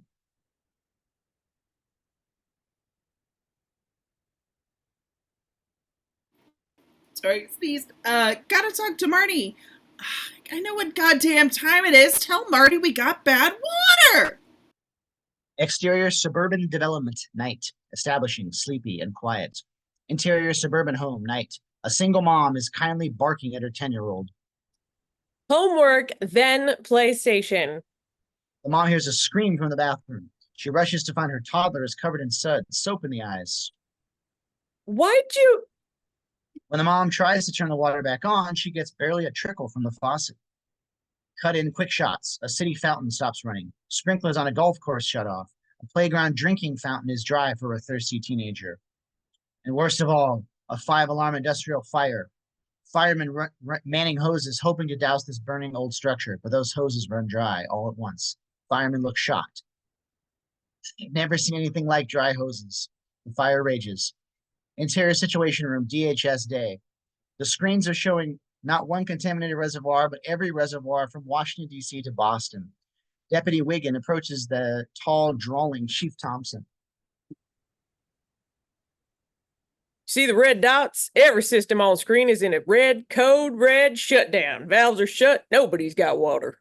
It's bullshit. Can't be that much bad water. Not at the exact same time. It's just another network attack. Tell the plants to turn the water back on. I strongly recommend you relax and think about what you're asking. Sit, breathe for a moment, and have a drink of water. Chief Thompson holds up a brimming water glass to Deputy Wigand, as if to dare him to drink it. Deputy Wigand is thinking twice. Interior underground bunker, old farmhouse, night. After surveying the results of the water contamination package, Pope appears weakened, folding himself back into the wheelchair. Blue silently rolls Pope out of the room. Interior public restroom, Amtrak station, Trenton, New Jersey, night. McClane looks at himself in the mirror, his face already bruised and bloodied. You shave, John. Turning the spigot to wash his hands, McClane can't get even a drop or a drip. He gets exactly what this means. No water.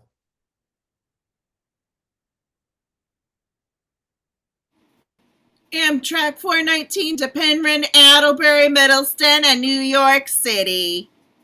Jack G appears wearing a baseball cap. He tosses a gift shop sombrero to McClane. What's this for?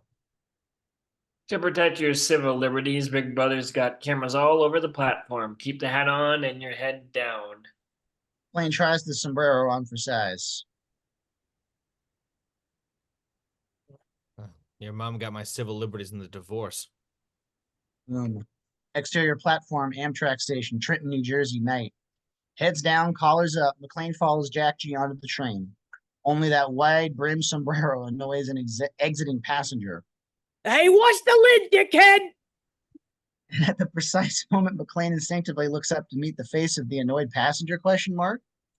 Special effects shot, quick zoom and freeze on McClane's face. Partially seen, scanned, digitized, and airmailed to Interior Situation Room, DHS, night. The partial scan of McClane's face, followed by an FBI positive ID, pings on a situation operator's screen. Interior Study, Old Farmhouse, night. From behind, we slowly push in on Pope at a desk. As the camera rises and hovers, we see Pope making pencil adjustments on a map. Closer, the map. It looks like the crooked spokes of a wheel, all connected to a mysterious hub. McClanes are on a train. Interior underground bunker, Old Farmhouse, night.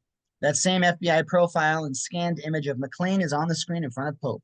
He stares at the image like a man stares at a mortal enemy. Train stops in Penryn, Middleton, New York City. There's super junctions in Middleton and Manhattan. If Jack McClane hooks in there, I don't know if we can stop him from penetrating it. It's the government's job to stop him. Just make sure they know where to find him. But Pope can't take his eyes off that FBI image of McClane. Interior Situation Room, DHS, night.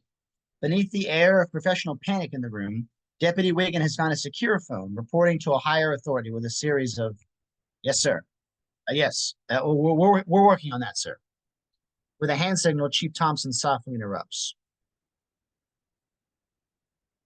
I'm on with the White House. Positive on Jack McClane in New Jersey on a train headed for New York City. Deputy Wigand hangs up on the White House. Chief Thompson refers to a map. We're looking to meet the train right there. Middleton. Exterior northbound Amtrak night. Establishing. The train cuts across a rural plain. Interior northbound Amtrak night. A sparsely populated car. McClane and Jack G are in seats opposite each other. Only McClane has nodded off to sleep. Hey, hey, hey. McClane wakes as if somebody stuck him with a cattle prod. Nightmare? Wow. Nightmare would have had your mom's lawyer in it. Just won't let it go. People get divorced, families split, part of life. Deciding not to answer, McClane straightens, rubs his face, and looks out the window.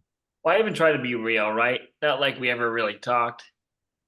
Jack G could drop the subject, but instead he goes on a riff down memory lane. Hey, Pop, dentist says I need braces. When I needed braces, my old man said he'd give me the $5,000 if I just quit smiling. Yo, Pop, okay if I'm home around midnight? Ah, wrong answer. Want to play for bonus points? Remember this one? Sorry, Pop, but I flunked biology again. So did I, but your mom gave me a makeup exam. Otherwise, you wouldn't be here. McClane cracks a half smile, looks his son in the eye. I actually said that. Jack G returns the smile, but McClane frowns. McClane's POV. Outside the window, he sees the dark profile of a helicopter. McClane crosses the aisle, looks out the other window, and there's another helicopter. To get off this train. Interior engineer's cab, northbound Amtrak, in motion, night. The engineer hangs up his cab phone, then turns to find McClane's pistol in his face. Do everything I tell you. Interior forward cars, northbound Amtrak, in motion, night. The conductor calmly sweeps the car.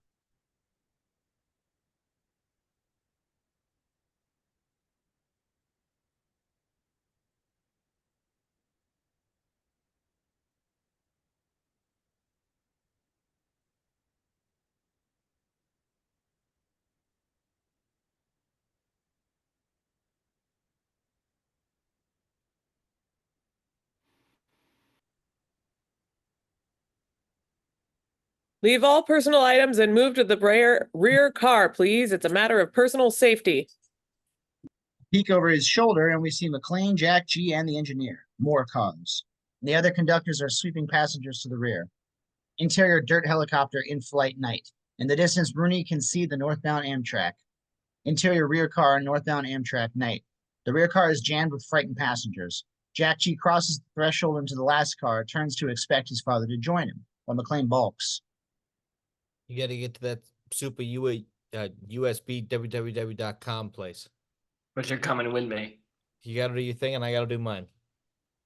Your thing? I'm going to paint a target on my ass. That's what I'm good at. How do I? You'll figure it out. Do it. The engineer gears up the threshold, squats, pulls out the heavy pin, then throws the coupler lever. The rear car separates from the rest of the train. As the cars part, Don't take any shit. Jack G's POV. McClane ducks back into the train. The distance between the cars increases by the second. Interior engineer's cab, northbound Amtrak night. McClane stands over what he expected would be a manual set of controls, only to find all gauges and dials to be computer generated onto digital screens operated by keyboards and an industrial joystick. So how hard can it be?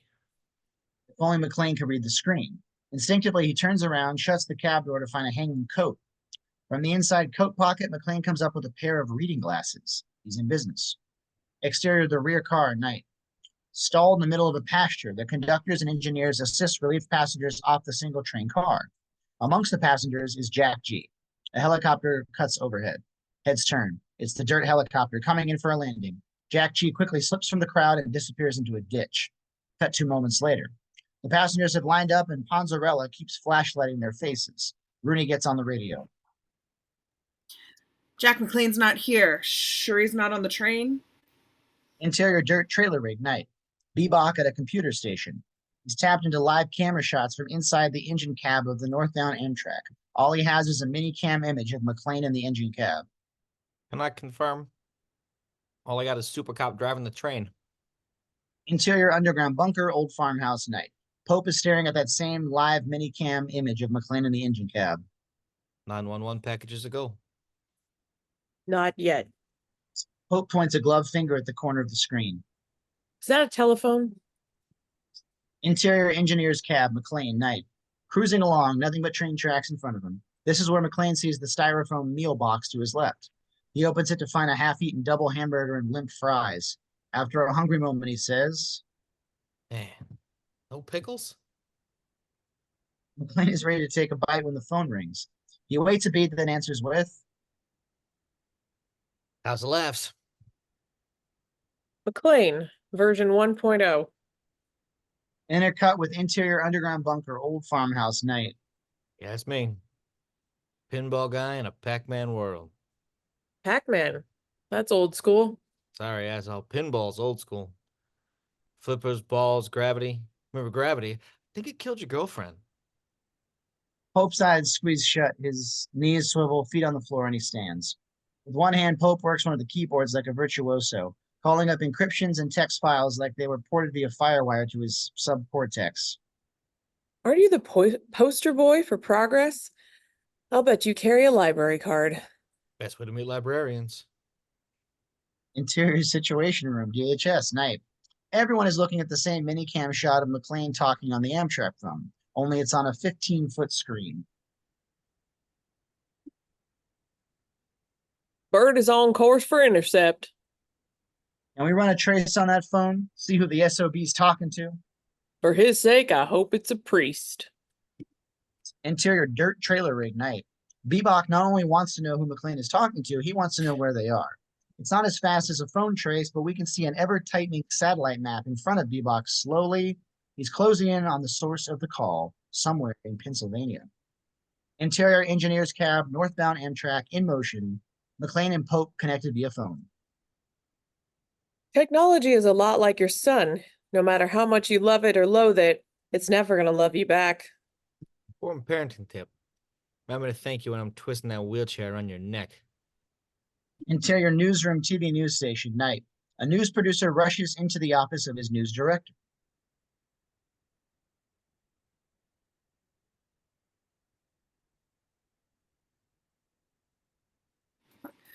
I got it. 2 miles ahead and moving. Shit.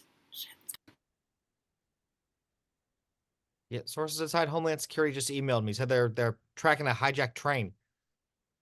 Interior news helicopter in flight night. The news pilot radios back to the news station. And Sorry? Now that's when I say I got it. 2 miles ahead and moving.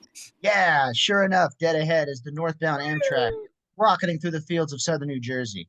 As the pilot turns his head to see if his cameraman is ready, we got company. Sorry. Sure enough, right alongside the news chopper is the D.E.R.T helicopter.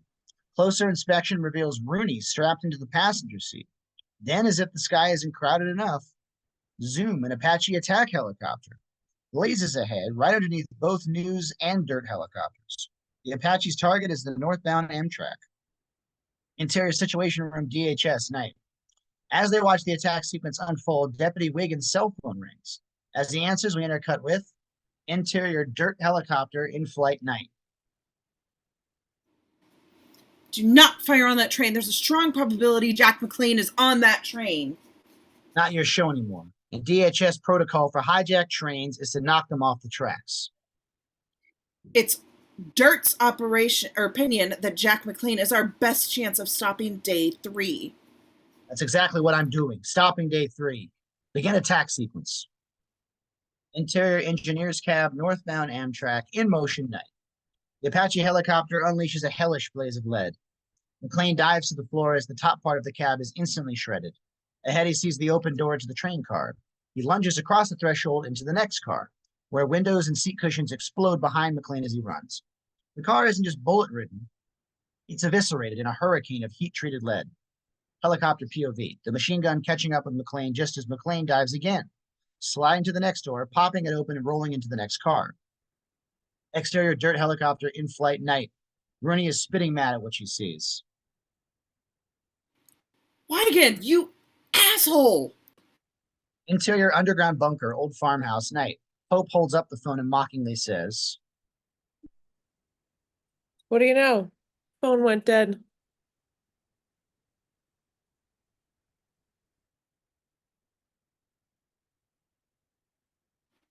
Got it on TV. Krispy tunes to the live news helicopter shot. It shows the Apache helicopter blistering the train with 50mm machine gun fire. Interior Situation Room, DHS, night. All those big screens switch to the news feed. Exterior northbound Amtrak, night. The train is still charging down the tracks. The engine and the very last car are still intact, the top half mutilated into modern art. Interior rear car, northbound Amtrak, in motion, night. The gunfire has stopped. So McClane rises up, only to find the Apache rotating around to the rear of the train.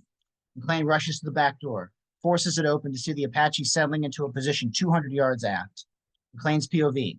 The Apache's rockets are aimed right at him. Interior Apache helicopter, night. We hear the orders through the Apache pilot's headset. Begin firing sequence. Instantly, the pilot's finger pulls the trigger. 2 rockets fire. Exterior Amtrak train and Apache in motion, night. The rockets sizzle right towards the rear car. Close on McClane, no time to think. He just screams and jumps from the rear car. Slow motion. McClane in midair, threading a path between the slicing rockets. Impact. The rockets find their target, turning the rear car into a massive eruption of shrapnel and flame. The train twists, lumbers, and falls off the tracks in a terrifying display of screaming steel and dirt. Interior news helicopter in flight day. The TV cameraman snaps his eyes back from the spectacular sight he just witnessed. Interior D.E.R.T helicopter in flight night. Rooney and crew are speechless. Interior underground bunker, old farmhouse night. Satisfied at the footage on TV, Pope shrinks back into his wheelchair. Release the 911 package. For a moment, Mr. Frank stares at Pope. Then he reaches over to his keyboard and clicks on an icon that looks like a brown paper package with 911 printed on it. Interior 911 phone bank, Reading, Pennsylvania night. 15 911 operators portioned into neat cubicles. Each is hooked into their computer-generated call list. A sudden squeal sends every operator pulling off their headsets. All the screens go blank. Interior dispatch, Reading Police Station night. The dispatcher scrambles as the emergency monitors squeal and blank. Exterior rural intersection night. The aftermath of a fresh collision. One car is ditched and steaming, the other is flipped. Push in on the driver in the ditch. Airbag deployed, barely able to reach his cell phone. Yet when he dials 911, we push it on the speaker. All emergency operators are busy. Please hang up and dial again. Interior Dunkin' Donuts, outside Middleton, New Jersey, night. Quiet, but for the pair of SBC guys with name tags clipped to their hard hats. They're on a late night break, both attuned to a squawky sounding TV hung in the corner. On the TV is a news replay of the Amtrak wreck. We have an update on that hijacked train. All passengers appear to be safe and accounted for. The only assumed casualty was the unidentified hijacker. Switch pan to Jack G. He appears alongside those SBC hard hats, staring up at the latest news. My dad was on that train. No shit. Well, lucky they got everybody off. Yeah, lucky. The Jack G's face says different. He's certain his father is dead. He begins to convulse, his stomach rolling up a load of leftovers. Grabbing the first thing he can find, an actual hard hat, Jack G turns away and pukes into it. The SBC guys are aghast. Jesus, sorry, I'll wash this out. Sorry. Jack G dashes into the restroom. Believe that guy? Exterior alley behind Dunkin' Donuts, outside Middleton, New Jersey, night. Jack G crawls from the window, drops to the ground, and hits the pavement running. Camera tilts to a 6-story windowless monolith. Interior SBC switching station, night. Jack G slips in, that SBC hard hat low. He unclips the name tag, scans the barcode in front of the reader, bzz, and he pushes through the security door. Interior SBC switching station, night. Hardly populated, but still humming with a few hard hat workers. Jack G tilts his view up to take in Grand Central for fiber optic networks. 6 stories of catwalks encircle this massive stack of fiber optic bundles, junctions, digital switching stations. Interior elevator SBC switching station, night. Jack G climbs in, the door is shut, and he rides upward to Interior Digital Solutions Bank, SBC switching station, night. Jack G pushes through the door into a cylindrical room rimmed in flat screen monitors and keyboards set at various junction points, a veritable mainline to all things digital, only. Took you long enough. Jack G's view swings a hard right, finding Rooney seated before one of those junction monitors. Another speed swivel in POV as a stunned Jack G sees McClane, scraped, bandaged, but still standing. The train. I got a sidewinder enema. He's still ringing. Jack G notes McClane isn't wearing handcuffs. He looks from McClane to Rooney and back, trying to figure. Yeah, I know. Version 1.0 is a pain in the balls, but he thinks you're our best shot. So do I.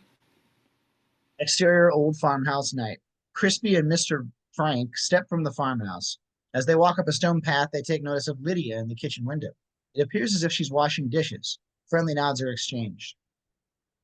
Cut to inside the kitchen. Reveal that Lydia isn't washing dishes.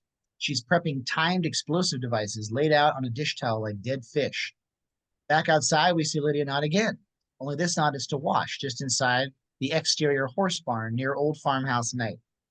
Wash nods back to Lydia, then turns to the rear gate of the 78 Ford Bronco. As he's closing the gate, we see he's concealing a large cylinder-like object covered with a furniture blanket. Pull back wider, revealing 2 more classic cars parked in horse stalls, a Chevelle and a Firebird. Exterior beyond the horse barn, night. Mr. Frank with Krispy. In hushed voices, they smoke and argue. He's certifiable. Out of his skull. You're talking like he's another startup. He's Greg Pope. He's made money before it was called money. Trust the business model, friend. We're all gonna be rich. Mr. Frank takes the last drag off the smoke. Just want to be on that beach waiting for the call to put Humpty Dumpty back together again. Interior underground bunker old farmhouse night.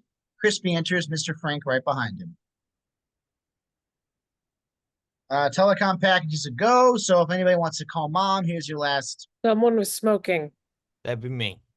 Got a problem with that? Dirty habit. So's money. Means none of us are clean. Interior Digital Solutions Bank, SBC switching station night. McClane, Rooney, Panzarella, and Beebock are all huddled around Jack G. Jack G's fingers briefly hover over the keyboard. Then come the first strokes. On screen, lines of complex code appear. Interior/exterior quick shots around the northeastern corridor at night.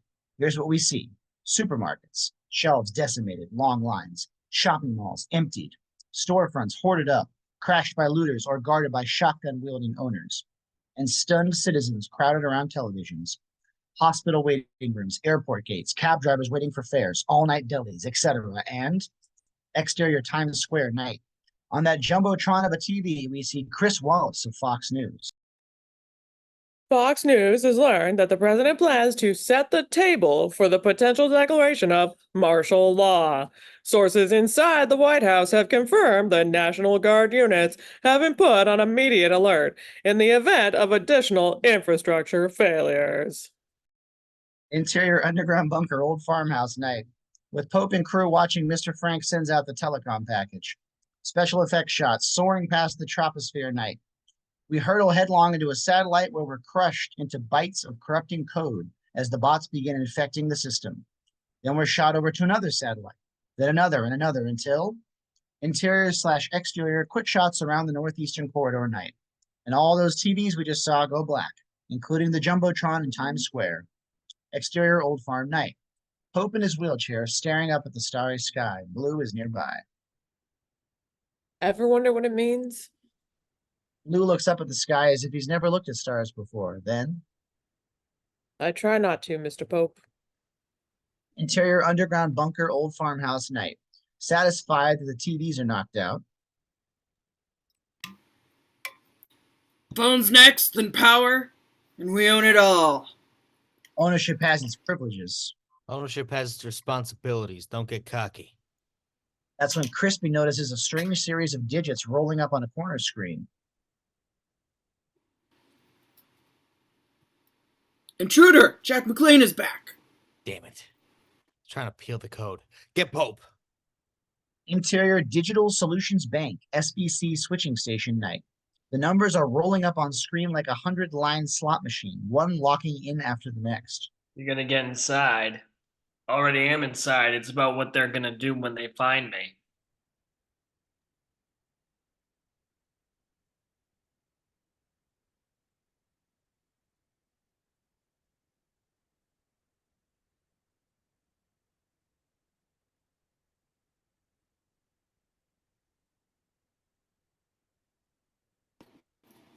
Another missed highlight. Isn't there some kind of digital fly you can throw into the ointment?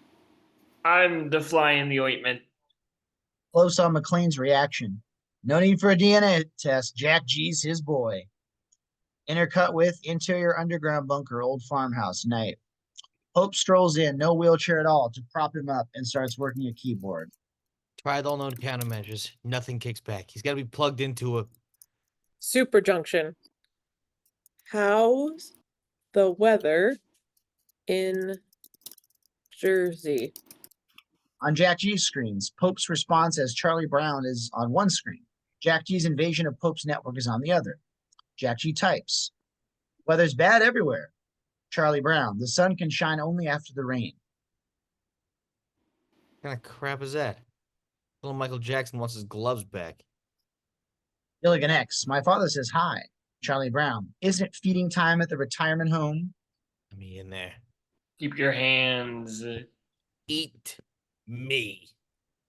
When Eat Me appears on Pope's screen, the angrier he burns. He's past the outer wall. Strip mining for a source stream. It's not like he can stop us. Most he can do is slow us down. He's smarter than you think. Back on Jack G's computer. One page is replaced by another. Code stripped, recommitted, and returned. Two shot, McClane and Rooney as she whispers to McClane.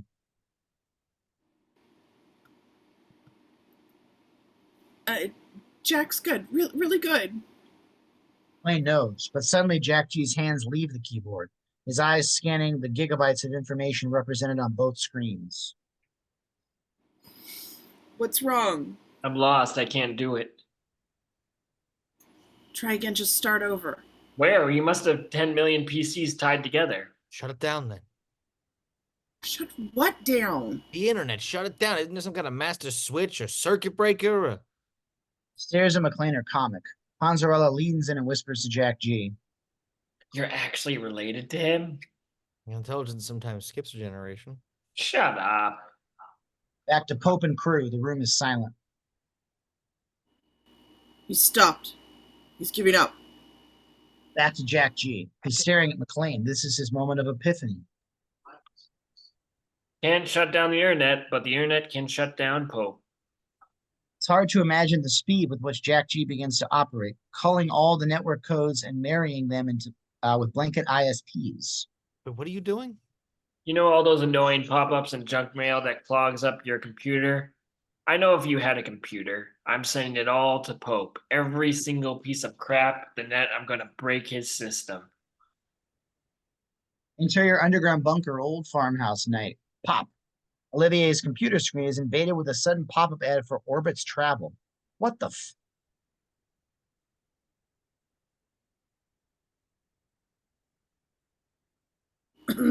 We're getting heavy. Why is everything so goddamn slow? Junk. Frick, he's flooding us. We're a magnet for shit. Close on Pope, who steadily begins hammering away at the keyboard. On screen, it looks like gobbledygook, but Mr. Frank recognizes it as... That's the power package. Pope ignores Mr. Frank, continuing to queue up the power package. Mr. Frank pushes in. Look, that's not the business model. Power is supposed to go after we're airborne, after we're off the rock. Close on Pope's hands, faster than any hands we've ever seen move over a keyboard. Then snap, enter, the power package is away. On Mr. Frank, Krispy, then Olivier. They can't believe what they just saw. Pope turns and smiles at them. You arrogant ass. They're not going to pay us to fix the country if they can't. They can prove we're the ones who broke it. You're assuming the country is worth fixing. Mr. Frank looks at Pope in complete disbelief. Is Pope totally mad? Hello? Who's in there? The white-gloved wheelchair guy? Or Jerry's miracle kid? Pope is dead. This is where Mr. Frank notices the pistol hanging from Pope's gloved hand. Interior Digital Solutions Bank, SBC switching station night. The power goes out. Exterior SBC switching station night. Power goes out. Wider. Snap, snap, snap. City block after city block is extinguished. Exterior rural landscape helicopter shot night. All lights extinguished. Exterior suburban landscape night. Power goes out. Exterior Philadelphia skyline. One building goes dark, then two. Then it's as if a giant cloud is rolled in. Everything goes black. Exterior Manhattan skyline, like Philly, only bigger. It's a tsunami of power failure as it rips across the Brooklyn, Queensboro, and Tri-Borough bridges. Higher, a satellite shot. Manhattan, Brooklyn, the Bronx, Long Island, all dark. Interior Situation Room, DHS, night. Everyone's silent as they watch the tsunami on the big screen. Power outage after power outage, heading for Washington, D.C. President's going to want to have to make another speech. Black. Circuits go. The room goes black. Exterior monuments and historical sites, Washington, D.C., night. The Jefferson and Lincoln Memorials, the Washington Monument, the Capitol, and the White House, all lights extinguished. Interior underground bunker, old farmhouse, night. In the blackness, we see muzzle flashes to match the loud gunshots. A lamp is turned on, revealing Big Blue. We first see Mr. Frank, Krispy, and Olivier all dead. Then the light is swung onto Pope, smoking gun in hand, breathless with excitement, eyes wild. We fade out. Fade up on day 3. We hear the following over black. This is a message from the Emergency Services Administration. Fade up on exterior quick shots, New York City, dawn. Tanks, Humvees, and uniformed guardsmen with automatic weapons patrolling the looted storefronts of 6th Avenue, the burning buildings of East Harlem, and parked in the middle of the Brooklyn Bridge. Smoke from burning buildings billows in the background. Please stay in your homes. If you need to leave your homes. Exterior suburban neighborhood, New Haven, Connecticut, dawn. The fall colors are in odd contrast to the slow-rolling National Guard tank, which blares the radio message. Stand first in the front door with your arms over your head. This is for your own safety. Interior rural clapboard home, dawn. A young family of immigrants huddles around a pink Barbie AM radio. If you are homeless, stay where you are until directed to the nearest disaster relief area. Exterior supermarket, dawn. The market is looted. Abandoned cars are graffitied with spray paint. The dirt rigs, trailer, van, sat truck, and the helicopter are parked and ready. Everyone must shout over the rotors. I traced the phone call between McClane and Pope. Closest I could get was an area code in Lancaster County. Yeah, that's no small piece of Pennsylvania. Who cares the size? Game over. His power grid was Pope's last domino. Look, Charlie Brown's not playing with a full set of dominoes. Freaks like him, game's never over. You got a plan? What do Pope and Charlie Brown have in common? Nothing. Pope's a pragmatist. Charlie's Brown's an anarchist. Neither likes getting fucked with. Time to start pressing his buttons. Before anyone can answer, McClane is scrounging around the parking lot, picking up some of those used spray paint cans. Exterior dirt helicopter dawn. In flight. Crudely spray painted to appear as if it's an official hazmat helicopter. Warning to farmers, keep all livestock penned and fences repaired. Q fever is a highly contagious bacteria. Interior dirt helicopter in flight day. McClane, Rooney, Jack G, Panzarella, helmets fixed. They talk through radio headsets. Is this going to work? You got another way to smoke him out? Close on Jack G. Staring at the window, clinging to his seat, Rooney notes the white knuckles. Like, scared of flying? Scared of getting shot down by an F-18? Jack G nods out the window towards the distant jet trail. Nothing to worry about. All non-government aircraft are grounded. Hey, Rooney, you have kids? Cats. I have cats. Brought Johnny a dog once. What we name that dog? Bozo? Name was Bingo, and you didn't buy it. We rescued it from the DEA. Hey, you brought home some drug-sniffing dog? I was 12. On drugs, didn't he? Love that dog. Exterior helicopter shot, Lancaster County, Pennsylvania day. The dirt chopper soars over Amish farms. Sheep and cows run. Early rising, plow-loving Amish farmers look annoyed. Interior dirt helicopter in flight day. Go lower. Any lower and I'll be scaring the buttermilk out the Amish.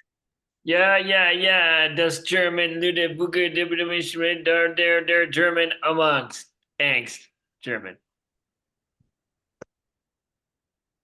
Moment of silence. God damn it, Travis. Something rings for McClane. He remembers Roosevelt's nonsensical answer about Pope's location. That's some kind of Amish. German. Technically, the Amish speak a mix of Dutch and German. Marry the land goat or something like that. Mean anything to you? Panzarella thinks then. Merlingode means farm on the lake. That's it. Any lakes in Lancaster County? Interior old farm morning. We can now reveal the old farm is nestled at the edge of a tranquil lake. Strolling along a shoreline path is Pope. A few steps to the rear are Blue and Wash. Pope stops and sucks back the fresh air. Smell that? No electric charges, microwave pulses, television signals. It's a new world. Pope stalls at the distant sound of a voice echoing across the rolling countryside, followed by helicopter rotors. Warning to farmers, electric fences are down. We have an outbreak of Q fever. Q fever. Coxiella burnetti. Pope's eyes begin to swerve. Panic begins to set. We have to light the fires. We have to kill the germs. The Q germ? All the germs. Oh. Exterior horse barn near the old farmhouse day. The doors are lifted to reveal those three classic cars, the Chevelle, the Firebird, and the Bronco. Lydia and Wash. They carry heavy duffels, tossing them into the Bronco. Lydia climbs behind the wheel of the Bronco. Wash steps into the Firebird. Blue arrives, acting as a crutch for Pope, and helps him into the Chevelle. Close on a rolled-up map, clutch in Pope's fist. Once seated, Pope unfurls the map to reveal it's the schematic he'd drawn, the one with the crooked spokes going into a hub. Interior dirt helicopter in-flight day. Eyes peeled. Everybody in the chopper has a position scouring the landscape. I don't even know what I'm looking for. Deviations, flaws, shit that looks out of place, like it doesn't belong. Like classic cars on parade? I'm from Manhattan. It all looks like out of place. But what'd you say about the cars? 5 o'clock. 69 Chevelle, 75 Bronco, 72 Firebird. Turn around. Exterior rural highway day. And here they come. Pope's parade of classic cars. The Bronco, cradled by the Chevelle in front, and the Firebird to the rear. In the background, we see the dirt helicopter gaining. Interior dirt helicopter in-flight day. The Dirt pilot has the 3 cars on visual. When's the last time you saw 3 muscle cars cruising through Amish country? Beauties, aren't they? When America built real cars, no silicon chips, no motherboards.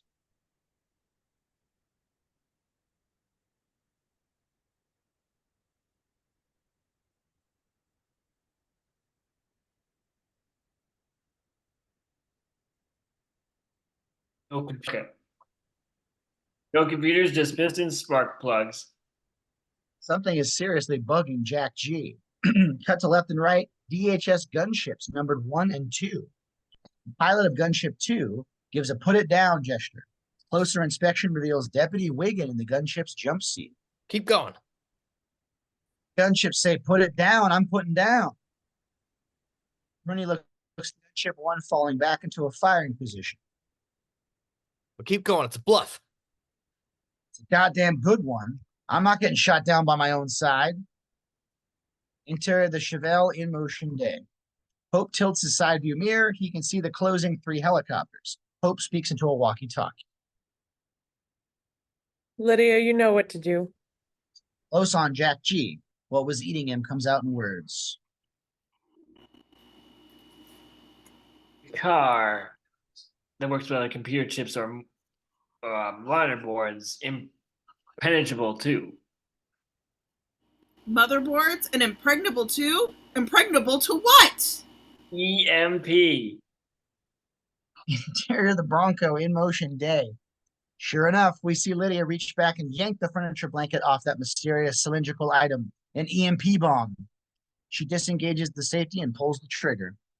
Exterior highway, cars, and helicopters day. This EMP explosion is in slow motion. It starts with a white flash, quickly turning into an ice blue wave that overtakes the landscape and airspace above. The Dirt helicopter loses power, instruments sparking. The pilot wrestles the stick for control. Quick shots, both DHS gunship pilots, each rocked by their own loss of power. Both aircraft spin out of control. Cut to wide, helicopter airspace. While the aft gunship 1 careens away on its own downward trajectory towards the road, McClane. He sees what's about to happen. Gunship 2, spinning wildly right into the Dirt helicopter. Airspace. The helicopters collide midair. McClane grabs Rooney and pulls her down just as Gunship 2's rotor blade cuts through the Dirt helicopter's fuselage, missing Rooney by inches. Jack G recoils from the hail of metal shards. The pilot continues to wrestle the stick as airspace. Without a rotor, Gunship 2 plummets. Dirt helicopter. Its rotor still intact. The chopper auto-rotates against the air, slowing their fast-spinning descent. McClane and Rooney. McClane uses the momentum of the spin to toss Rooney into a rear seat. Instinctively, she pulls down on the harness while McClane pulls the buckle into the place. Snap. She's in. But trees. The helicopter crashes into a stand of pine trees. McClane and Rooney. No sooner is she buckled when the sudden impact into the trees causes the helicopter to shear. The tail section is torn away, including the seat where Rooney was buckled. McClane, horrified to lose Rooney, has no time to watch her fall away. McClane is hanging out of the open fuselage as the helicopter, or what's left of it, begins to crash through the heavy tree branches towards the ground. Dad. McClane grabs his son's hand. Jack G pulls and swings McClane safely back into the fuselage. Crash. The helicopter fuselage hits the ground with a heavy concussion. We slowly push towards the crumpled wreck. Exterior scene on the highway day. The blacktop. Gunship 1 crashes onto the shoulder just ahead of Wash's Firebird. Wash swerves. With the downed gunship's rotors slice the top of the Firebird right off. The Bronco. Lydia panics, hits the brakes, sending the Bronco into a skidding 2-wheel slide. The Chevelle connects with the Bronco. The Bronco spins away into the ditch. The Chevelle flips, tumbling 4 times before coming to rest upside down and steaming. Wide. The burning gunship, the wrecked Firebird, the ditched Bronco, the flipped Chevelle. Interior wrecked Dirt helicopter, mountain slope day. Through the smoke and dust, we see Jack G, still harnessed to his seat and working to get unfastened. Dad. Jack G wheels from his father's empty seat to the cockpit, where a wincing, one-eyed McClane checks the pilot. No vitals. He's dead. Jack G looks at the body and... We should be dead. Yeah, well, want to trade places with him? Didn't think so. McClane's POV out the cracked windshield. In the distance, he can see the smoking wrecks on the highway. He sees Blue pulling Pope from the flip Chevelle. The Dirt pilot's pistol. McClane unholsters it from the dead man, checks the chamber, then achingly pushes for an exit. Exterior wrecks on the highway day. A bleeding but determined Lydia throws a shoulder into the Bronco's door, pushing out into the middle of the road to assist the battered Blue and Pope. Lydia helps Pope and Blue to the Bronco. Doors slam. In four-wheel drive, Lydia digs the Bronco out of the ditch, then slams it into drive and swerves through the smoke and fire to get back on track. Swish pan to McClane and Jack G, stumbling from the trees as fast as they're physically able, but they miss Pope and crew in the Bronco by mere moments. High shot, the highway. Striped in both directions with a constant slow-burning flame which hovers only inches above the asphalt.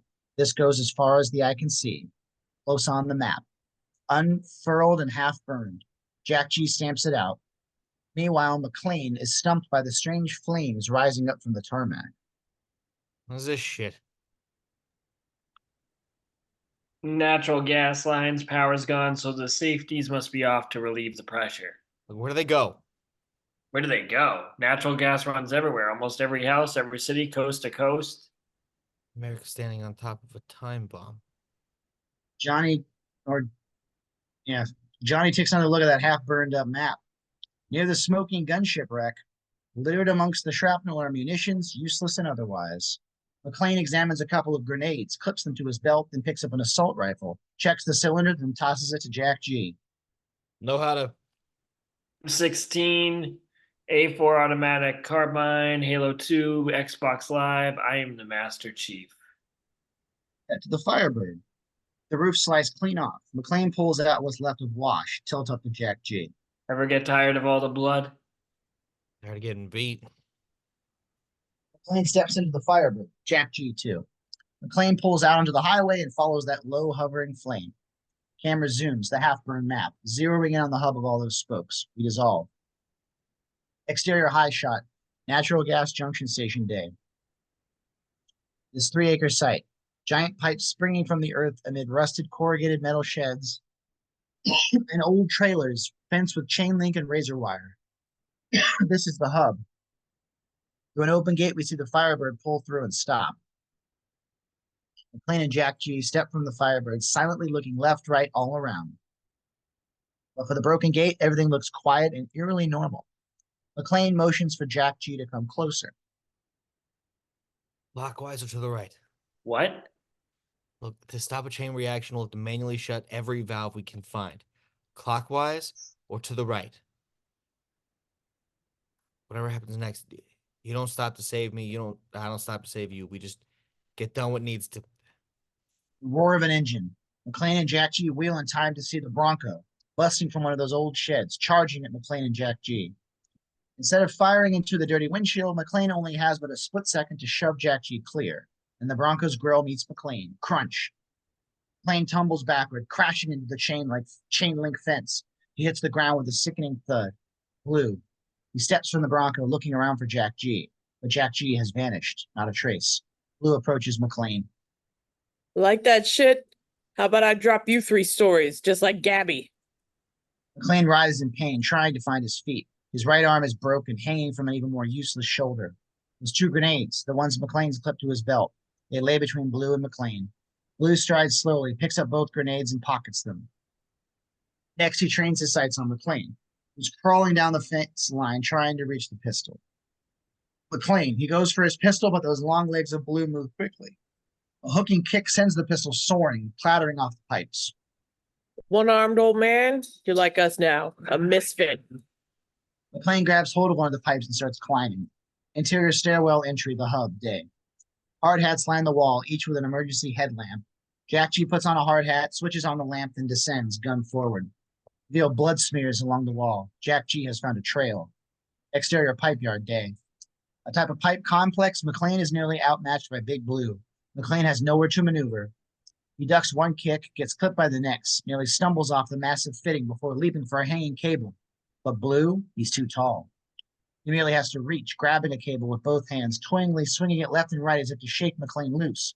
Finally, Blue grabs the cable with both hands, hangs, throws those long legs out until they wrap tightly around McClane. McClane, only one arm to hang on with, he tries to kick away, but it's useless. And Blue, he has everything working for him, length and leverage, pulling on McClane until they both come crashing down onto another pipe set. McClane and Blue. McClane winces, cracking ribs as they land. And when he tries to wriggle away from Blue, it's useless. Blue is like a reptile, all arms and legs snaking around McClane in a wrestler's death grip. Blue swivels and tosses McClane over. Slam, then again, slam. Then with an arm twisting around McClane's throat, he cuts off McClane's windpipe. McClane throws a fist, but Blue just catches it, twisting McClane's wrist over until... Hey, that's Rosie's bowl ring. Trade you for it. Trade you? Shit. Tied on Blue's teeth as they clamp down on McClane's index finger, catching the ring and sliding it off. Blue proudly reveals the Super Bowl ring stuck between his teeth. Rack focus to McClane's hand, revealing that pull ring to one of the grenades in Blue's pocket. McClane. He puts a hard foot into Blue's chest, sending the 7-footer flailing backwards. Blue, slow motion falling off the top of the pipe complex, and bang, the grenade explodes. Interior valve junction, the hub, day. The grenade explosion echoes through the pipes. We follow the vibration to Lydia's alert face. She returns to setting the bomb. Interior near the valve junction room, the hub, day. Jack G stalls at the sound of Pope's voice. He switches off his light, crouches and peers in a crack between pipe fittings. Jack G's POV, the valve junction. This space is where all the natural gas pipes meet. He sees Lydia and Pope. Lydia is attaching the detonator wires to a laptop held by Pope. Interior stairwell entry, the hub, day. McClane enters, right hand holding the pistol, but with his left arm so limp he has no way to steady himself. So he half slides, then tumbles down the stairwell. McClane lands with a crunch. Motherfucker. Interior outer valve room, the hub, day. This is a large curved corridor with master valves every 25 feet. Jack G slings the rifle and starts twisting the first wheel. Interior near the valve junction room, the hub, day. McClane slides along the wall, sees the lights of the valve junction room, and calls. Jack! Valve junction room. As McClane steps down the steps, Things haven't really changed. wobbly, McClane swings the pistol onto a stiffly erect and seemingly unarmed Pope. We think we're so evolved, but look at it. All of this. Pipes, connections, this particular hub is just a router through which another lifeline flows. Smack. From out of nowhere comes Lydia, throwing a crushing right across McClane's skull. The pistol is kicked away. Interior outer valve room, Jack G, day. Jack G moves on to another valve, spinning the big wheel clockwise until it's shut. Interior valve junction, the hub, day.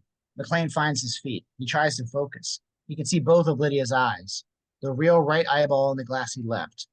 She hunts McClane, throwing punches with a boxer's skill, cracking lefts and rights, spilling into the floor. Pope reveals a sickening grin. McClane crawls for a 3-foot pipe wrench. Lydia is on top of him, turning him over, straddling him and pounding with her fists. That glass eye staring dead at McClane. So McClane sends a Hail Mary hook, surprising her and sending her reeling. A pipe wrench. McClane reaches it, grabs one, and throws his weight and swings. The claw catches Lydia in her blind spot, spinning her. McClane whirls, swinging the wrench again and again, crushing her blind spot with each blow. With one last hard swing, Lydia's skull gives. Pope is splattered with Lydia's blood. The germaphobe in him freaks. Pope screams. McClane drops the pipe, reaches for anything to steady him, but falls into Pope. Dad. On the floor, Pope and McClane, knotted and bloody. Pope grits his teeth and shoves a pistol in McClane's neck. Jack G appears. Rifle raised, shaking and holding on the tangle of Pope and McClane. His POV swings quickly over to the laptop. On screen, the numbers whiz by. The bomb is on a timer. Shoot him. Go ahead. Kill your father. Screw that. Take the shot. Jack G's POV, down the barrel of the rifle. This isn't Halo 2. His aim is shit. Listen to me, Sue. You gotta stop the bomb. Take the shot. Jack G's aim suddenly steadies. He's just about to squeeze the trigger. Never underestimate a child's instinct to save their parents. Bam! The bullet skims by McClane's head and strikes Pope between the eyes. Dead! McClane eyes wide. He can't believe what his son just did. Gotta give me an Xbox. Jack G kneels down to help his father and... Bomb. Believe me, there's nothing to do but run. Come on. Exterior pipe yard day. Arm in arm, McClane and Jack G exhume themselves from the stairwell. What about the valves? Got most of them shut. Most of them? I wasn't counting. I was just, McClane eyes the Bronco. Shut up and drive. Interior valve junction room, the hub day. We're on the laptop. Those encrypted numbers freeze, then boom. Exterior pipe yard day. McClane climbs into the Bronco. Jack G takes the driver's seat. The Bronco starts. Jack G drops into gear just as a pipe cap blows, popping the flying saucer-sized cap straight up into the sky. The accelerator hits the floor. The Bronco roars ahead, blowing through the chain link fence. The pipe yard is turned into a fireball. It's chasing us. Maybe one? Behind the Bronco, a pipeline blows, ruptured by fire. Jack G charges the Bronco through the wooded area, serpentining through trees like there were slalom poles until they break through into a pasture.